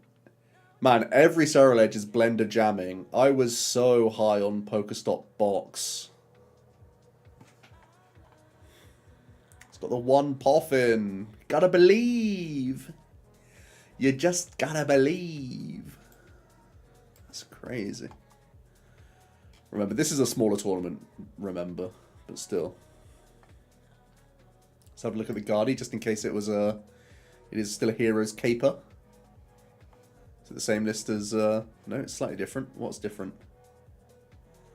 It's playing 2 Evo and 4th Arven, because he's a normal human being that isn't insane. Yeah, seems good. Arven, good card. Play 4. Yeah, we're not going to look at this list. There's no point. Right, should we look at some Japanese lists? I'm not going to go on for much longer.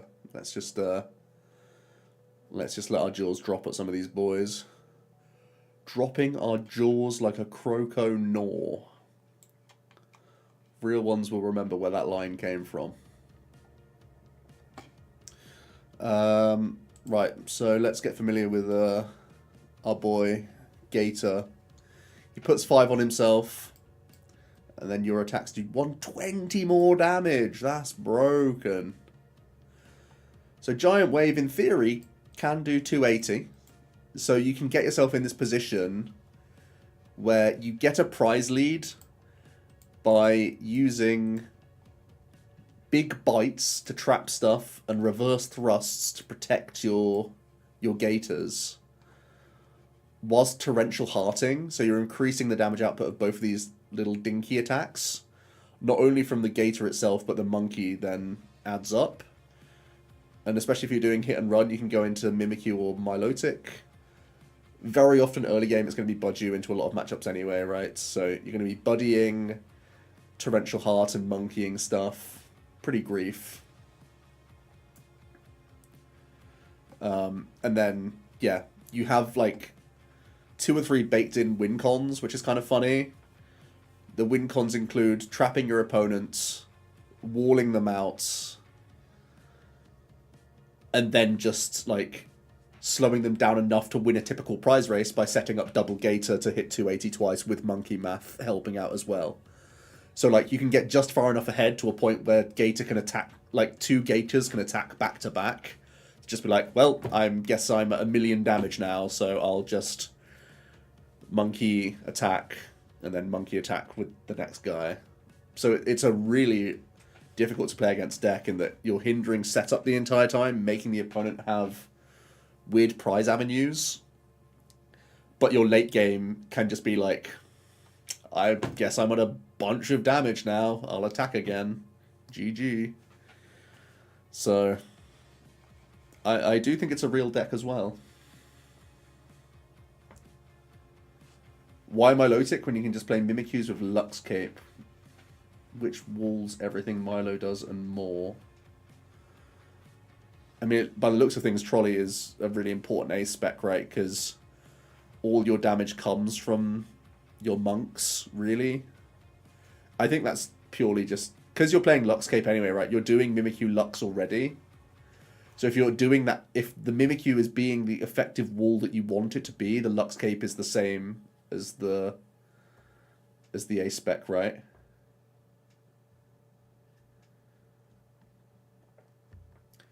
Feebas seems like Dragapult fodder. You can Lux Cape the Feebas, right?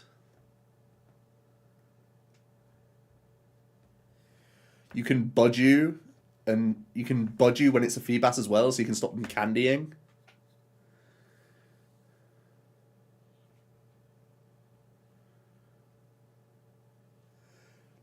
Yeah. You should be able to safely get into Milotic before they pult you because of Buju.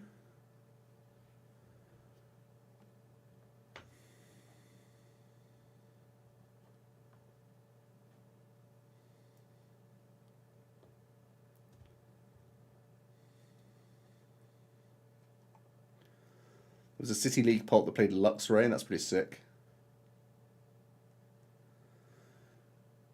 It's less of a wall than Mimikyu.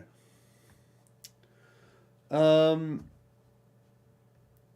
thing is, like, the hit point buffs aren't as foolproof as Milotic, right? They can make a mockery of your hit point buff and just dusk through it. They're not dusking through Milotics.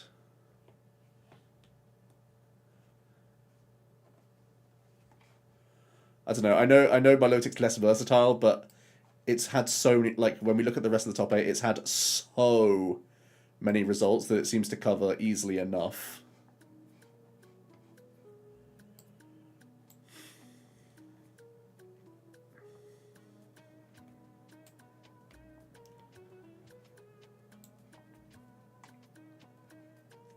Number 2 was Dengo Pult.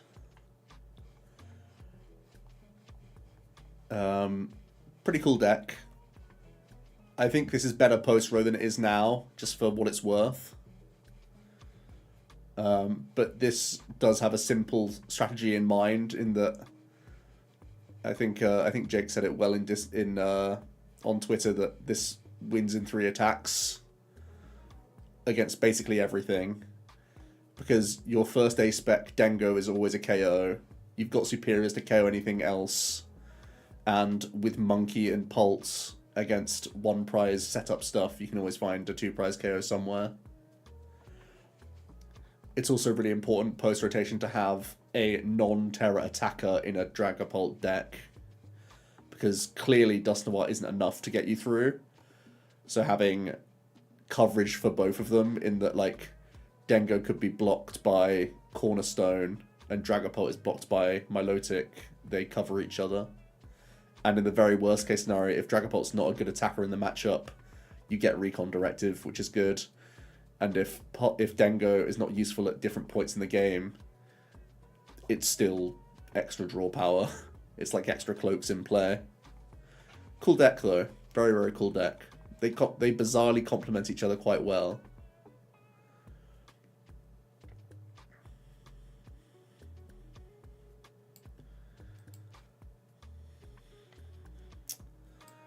Then we have a bunch of wall decks. This is a wall deck that utilizes Blissey just so that you can Adrenabrain more. So most of your damage output comes from Monkey, and then, like, for Farigiraf, Milotic, Ogre cover the majority of the formats. This card is terrible, by the way. You can reshuffle your prizes. This card is so bad.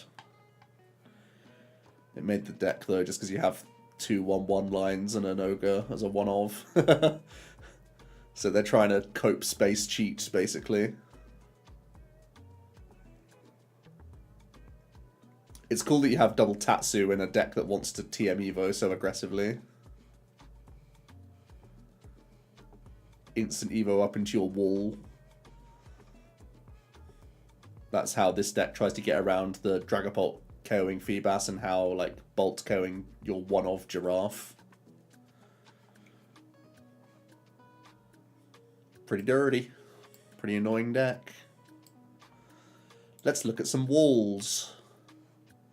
So again, it's the trifecta of, like, if Milotic is good against, like, Farigiraf is for the Raging Bolts and the, like, Ogerpon deck, I suppose. Milotic is also good against the Ogerpon deck, but not as good as the Farigiraf. And Cornerstone is for just, like, because it's a basic and it's generally annoying against, like, a bunch of ability dudes like Arch and Dengo. And Zoroark and stuff like that. Never thought I'd see Poker Vital A in the top cut of a 5,000 player tournament, but here we are. Crazy.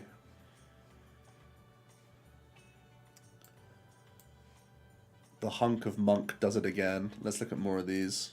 I mean, should we even look at more of these? Are they all similar? It's basically just... Okay, so this one is just like... No monkey dory, let's just attack with our guys. These guys are good enough. It's another Poker Vital A. My goodness. How do they do it?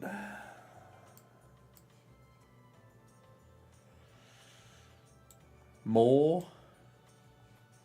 It's all Poker Vital A. Poker Vital's OP. Is that all of them? Yeah, okay. Let's look at some of the Terror Box. I feel like this was the new deck on the block, the surprise archetype, that seems pretty sick, actually. Noctile Engine OP. We know that because it's the best engine in the Raging Bolts.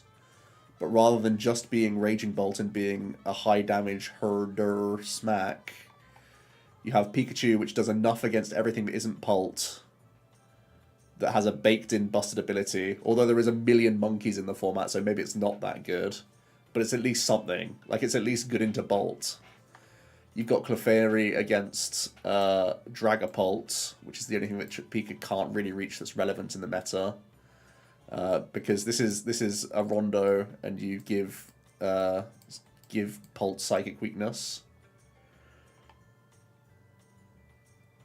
Yeah, I'm getting there. Don't worry, I'm getting there. Give me a second. I'm trying to transition from why this is better than the Bolt. Okay, I'm saying that we're already Bolt with these two cards. Okay, but here is where you get your advantages. Your advantages is that you have Ogre, Crystal, and E-Switch from Grass Ogre, just like you would in like a Drago. And obviously Crispin is still a crucial supporter in the deck.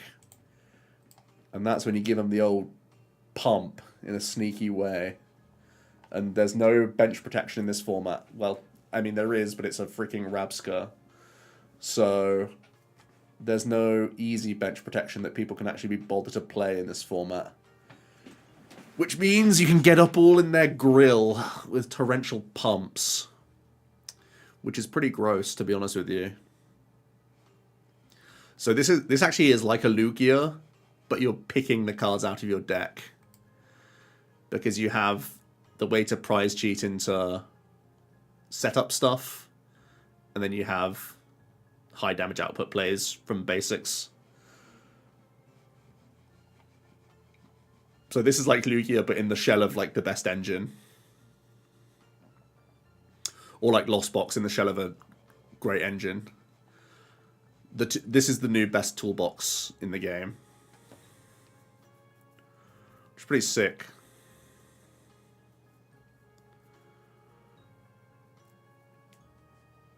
Any thoughts on this? Curious how this deck will deal with walls. This can play its own Cornerstone Ogerpon. Cornerstone Ogerpon's a wall breaker, so you can just play that, right? Are you still allowed to attack Farigiraf? Let me read Farigiraf. Yeah, Farigiraf only prevents damage. It doesn't stop you actually attacking. So the Cornerstone Ogerpon... Hold on, it's also on here. Demolish can get through all effects on your opponent's active, right? So you can still just slow Demolish through these if you want to have a wall breaker. I think the logic around this list was that you had terrors, you had non-terrors, you had stuff that could attack, but just not effectively enough. Not with Mist. Yeah, you're right. Some of them did play Mist. Not all of them, though.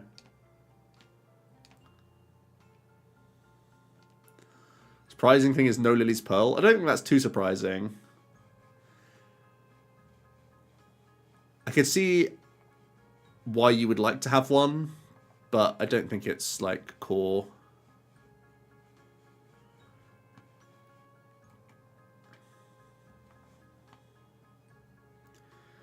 Maybe it becomes a mirror tech now. You never know. And then, yeah, so that we had more players on the same list. So this was definitely like a known quantity. Interesting this had a Farigiraf, maybe mirror. Something along those lines.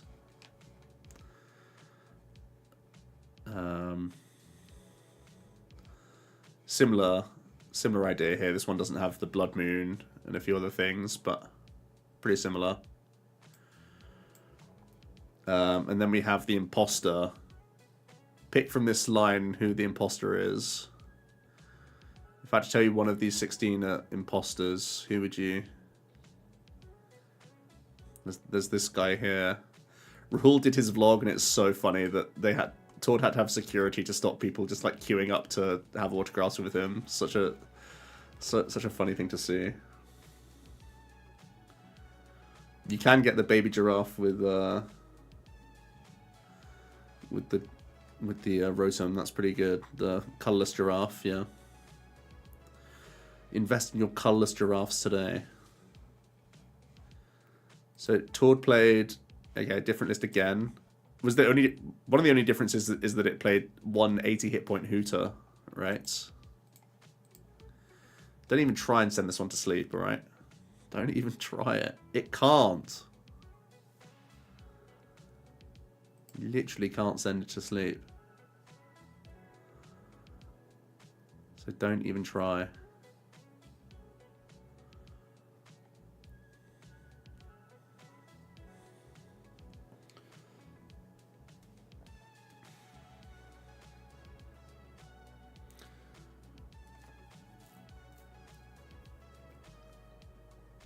Isn't the 80 hit point trolling? You're trolling. I don't know. There are no Poffins in the list. That much is true.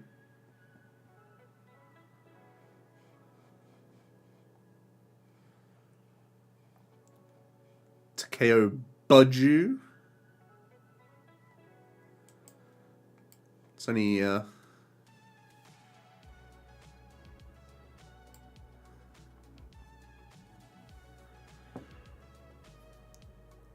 only 20.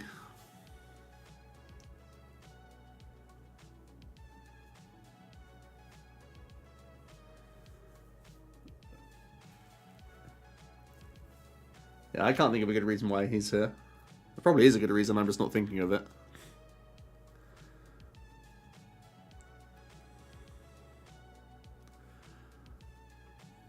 Is it some math of 7 and 7 that's important?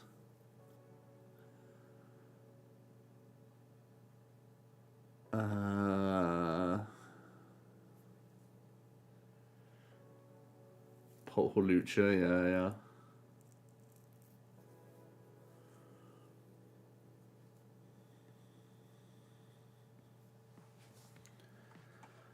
Imagine every turn Todd checking which Hoot's underneath is knocked out before churroing it. Classic Todd. Which is my Hoot? Which is my best Hooter? Alright, that's all the ogres. We may as well look at the Raging Bolt, which is basically the same deck, but with no options. This is like such a peasant option, right? In comparison. Like, Sada's obviously a monster upgrade to Crispin. But the fact that this is one trick looks so sad in comparison now. But his one trick is still admittedly pretty damn good. But that engine is just so crazy. Noctowl engine is just cracked. It's so bust. Baby Bolt goes hard. The Ditto's only in there because of Fankle, right? You have Fankle, so why not?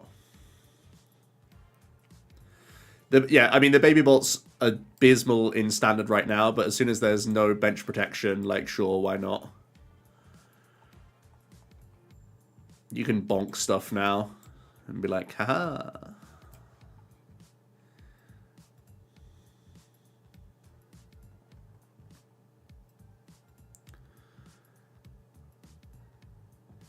Yeah, I mean, pre-rotation, there's better stuff you can be doing, but...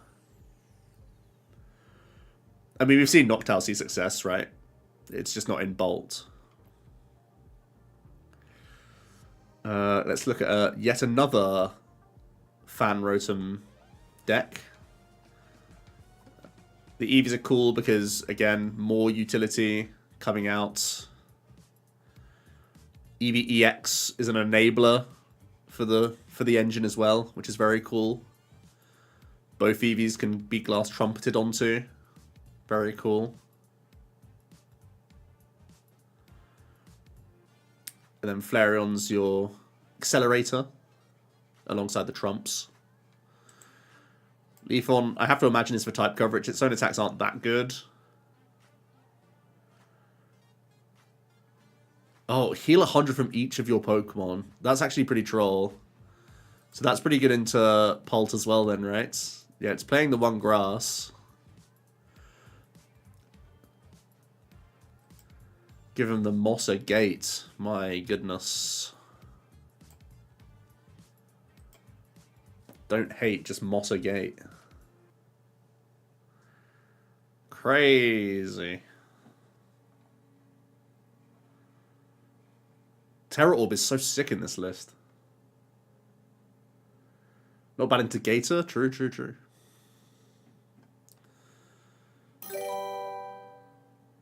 Doesn't have many good attackers into the stuff though.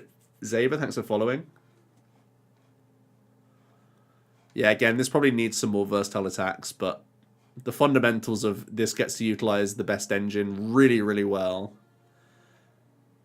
It has high damage output, energy acceleration, just enough versatility between the two. Not bad. Not bad.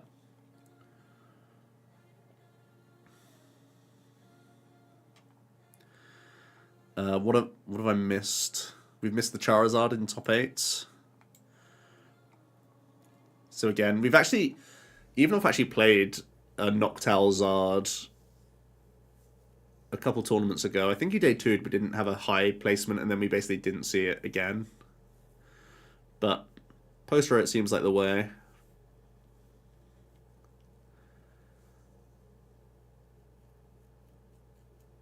It's interesting that if you're getting buddy locked, you just try and like attack with Fan Rotom or something like that, and then so that they'll have to break lock because of that, and then you can candy up to your guys.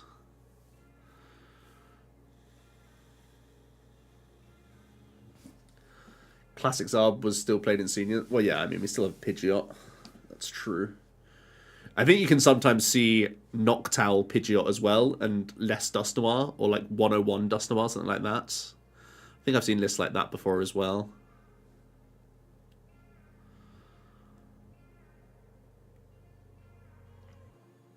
Got the max belt in here. Trying to do a lot of the similar stuff. Zard still Zard.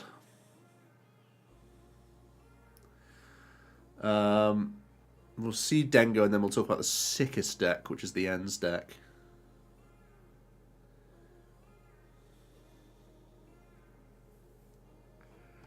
So this new stadium is called Levincia. You can get 2 basic lightning energies back.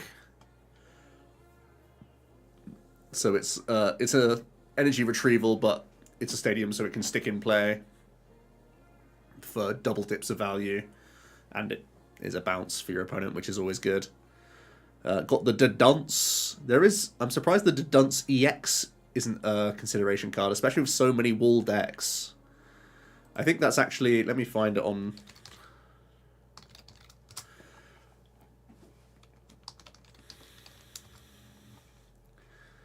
I feel like this card may end up being a consideration. Hello? Right, good. I'll read it to you then. I think this card could be a consideration because Breaking Drill is 150 and isn't affected by effects on your opponent's active. I feel like this attack could easily like squeeze in, could make this engine much more reasonable.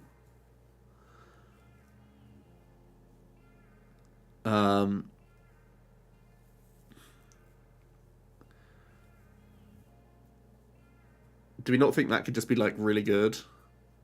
Like you could justify playing Crispin in this deck anyway because of Monkey Dory, and then you have Crispin for an eventual Breaking Drill into the walling decks. I feel like that's going to be a branch stage 1 line. I really like Runaway, draw to dance. That was actually another consideration that I didn't actually test with Archery on, but something I was thinking about, of just like, I was so sick of having so few basics in play that I was thinking of just having an artisan, or even just like a 4 dunce, few to dunce, because like against Guardy they give you artisan anyway, and I just thought that was like a decent thing to have. The dunce enriching energy, Zard, I did see that, yeah, that's pretty sick. Pretty sick.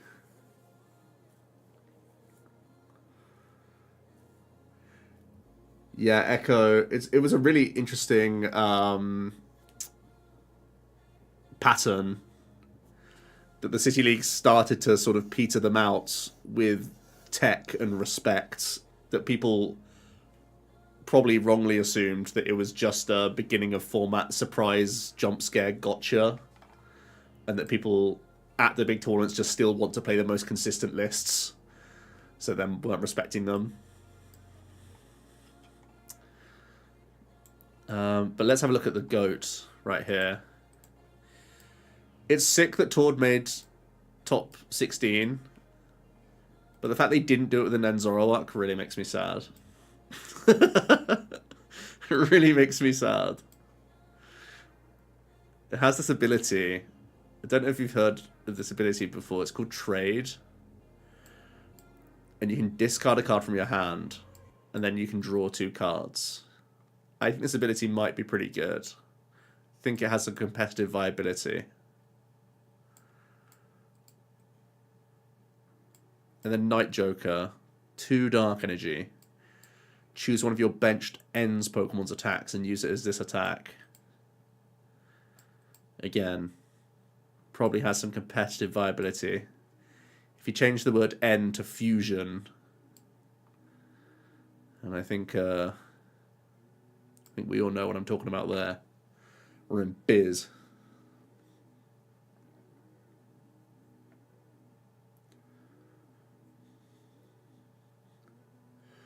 You can compete at a limited number of city leagues. Yeah, that's true. That's true, Echo.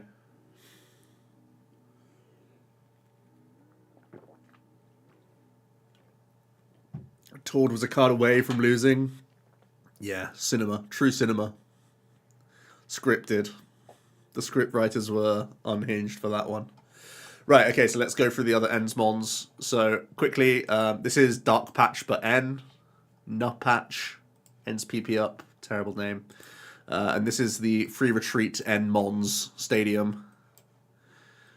So, you have no problem getting into Buju, which is nice. And you already have Petront that can yeet your Zoros in and out, but then you can like free retreat them as well. So you have a lot of flexibility. The Petch gives you Mochi for better damage output, which we'll come to see in a second is important. There's reversal energy in the deck because you can also physically attack with Darmanitan, which is the best attacker for sure. The cannon is 90 discard all energy and 90 to one of your opponent's bench. So this is Radiant Greninja coming back, now in a stage 1. You're either doing it with reversal energy or you're doing it for 2 dark and doing a double dark discard for 90-90, which is a really good trade-off. And then Backdraft is 30x the amount of basic energy in your opponent's discard pile, which is really good because this is a fire type, so this can punish Dengo if you're facing Dengo Pulse or any other sort of Dengo, or if Ceruledge randomly is in the format. I think Ceruledge isn't that good in post-rotation, but if that's there. It's also pretty good against Teal Mask Ogopon decks. Like Raging Bolt, because obviously you're a fire guy, so you can uptrade into Teal Masks. Pretty good card. The other thing you copy is the Reshiram. So Powerful Rage to 20x the amount of counters on this. So if ever Zoroark is tanking, and there are quite a few decks where it can, like Dragapult for example, you can Powerful Rage them. And you've also got this vanilla 170, which is not a good number, but you can Mochi to 21, which is much better.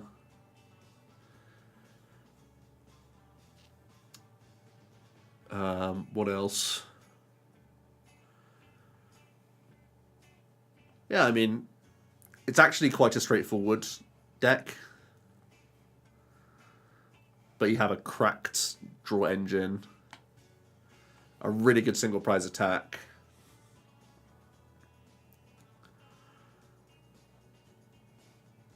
It just has like, it's just very solid, I think.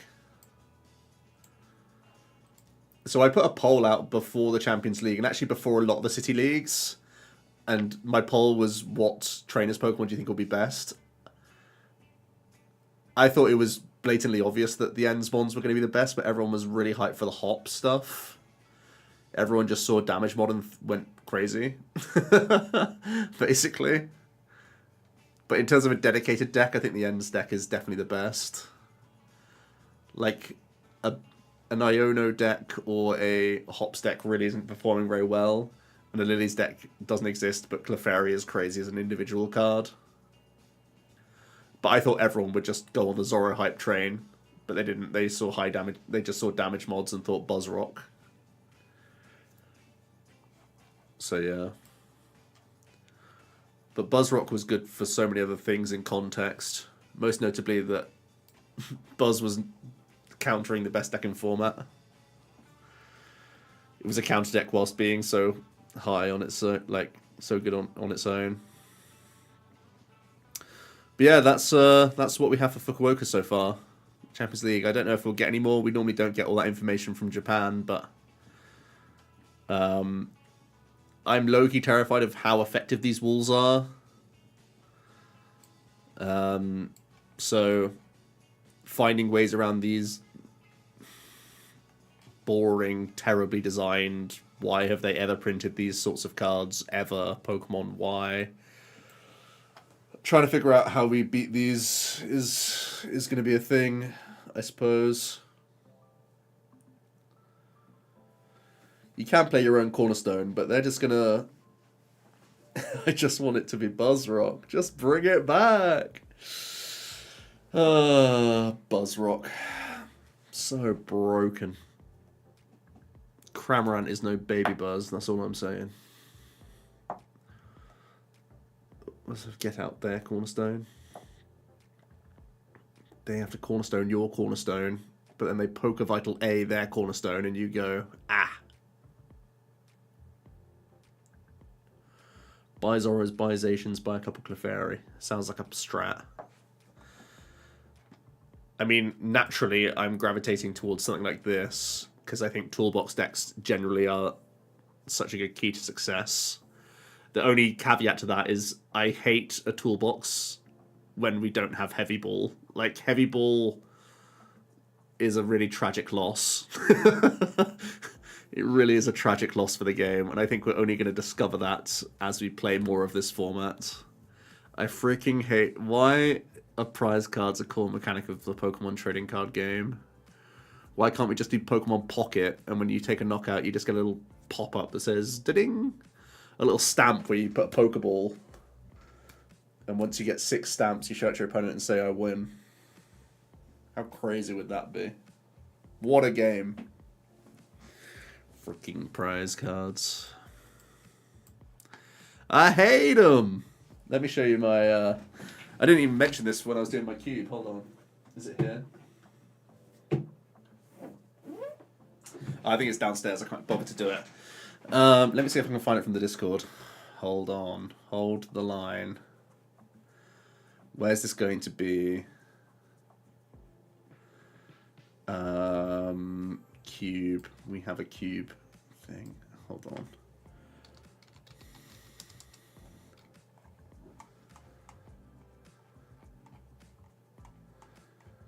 Oh, hold on. Ah, damn it. I'm going to be able to find this. This is really not going to be worth it. I'll just find it on Bulbapedia.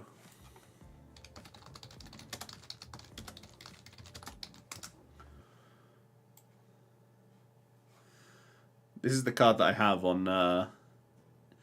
I have 8 proxies of this card because it was never printed in English. But this is the sickest card ever. It's an item card. This might actually... Someone asked earlier what my favorite Pokemon card was, and I said Swoop Teleporter, but that's because this was never printed in English. But I think this is my favorite card in Pokemon. Look at all of your face-down prize cards. You can choose a Pokemon you find there, show it to your opponent, put it into your hand. If you do, put this as your prize card, face up instead of discarding it. Notice that you don't shuffle your prize cards afterwards either. So this is Azelf, but on an item card. You've done it, Pokemon. You created the best card in the world. So it's not Heavy Ball because A, you don't shuffle, and B, it's any Pokemon, not just basic. This opens up so much creative deck building by space cheating, by allowing us to have more 1/1 lines and more thin Evo lines. It's like the sickest card, and it's great for Cube, obviously.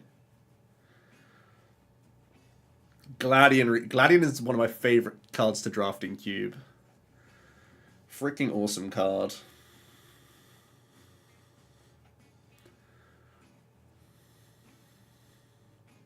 Now I'm sad they didn't print this.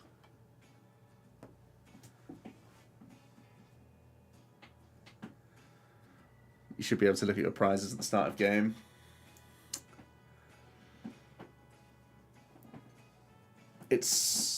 I think they should as well. I actually think it's more skillful to newer players for them to know what their prizes are and then play accordingly as to what they could take from their prize cards. Because I think for newer players, it's not evidently apparent other than them searching the deck and going like, oh, I guess it's not here. I'm an idiot. I lost now. I feel bad. I'm never going to play this game. And skillful players still get so much out of it and probably still get more out of it. But yeah.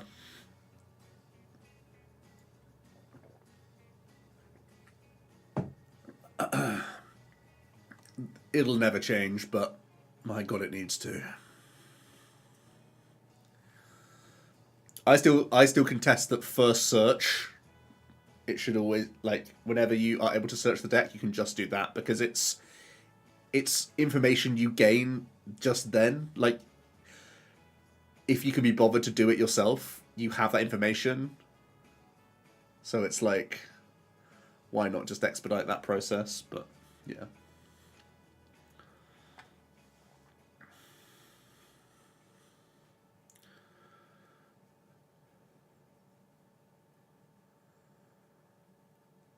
Yeah, everyone does it in testing. Everyone does it.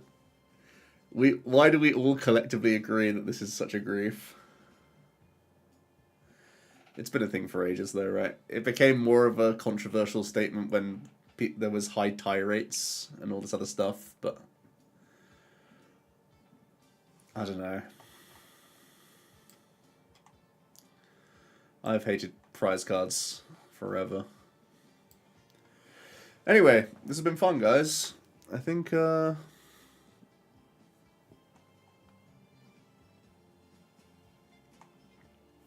everything. I think we're ready for EUIC.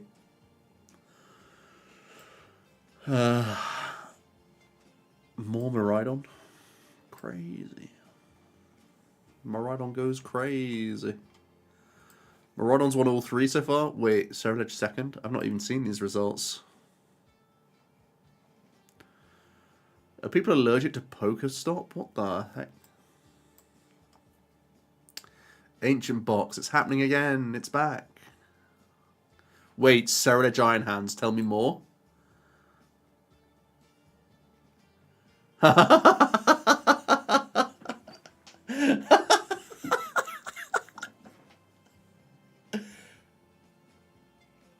Wait. Who's sleeving this up?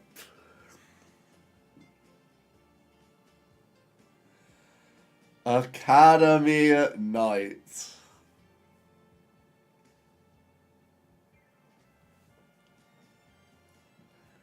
This is crazy.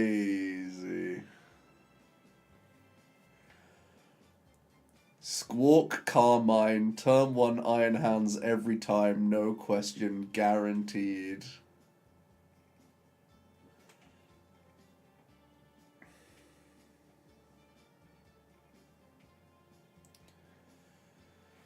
Man. Not even double turbo. I know, I know.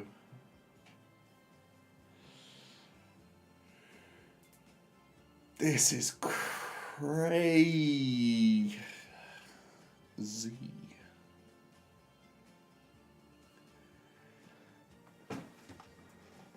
Be honest, if you face this at EUIC, do you just sign the slip?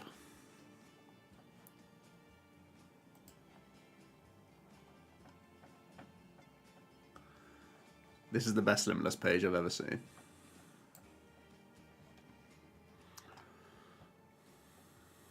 Couching fire. He's done it again. He's done it again. 300. Okay. Chill. It's only 300 people. Chill. Pretty sick though. Okay, I'm tired. I should be in bed. Let's go raid someone, and then I'm gonna sleep for eternity. Let's go raid Sunny TCG. Thanks for chatting, everyone. Hopefully I see you at EUIC. And if not, hope you enjoy the stream. And thanks for hanging out today. Peace out.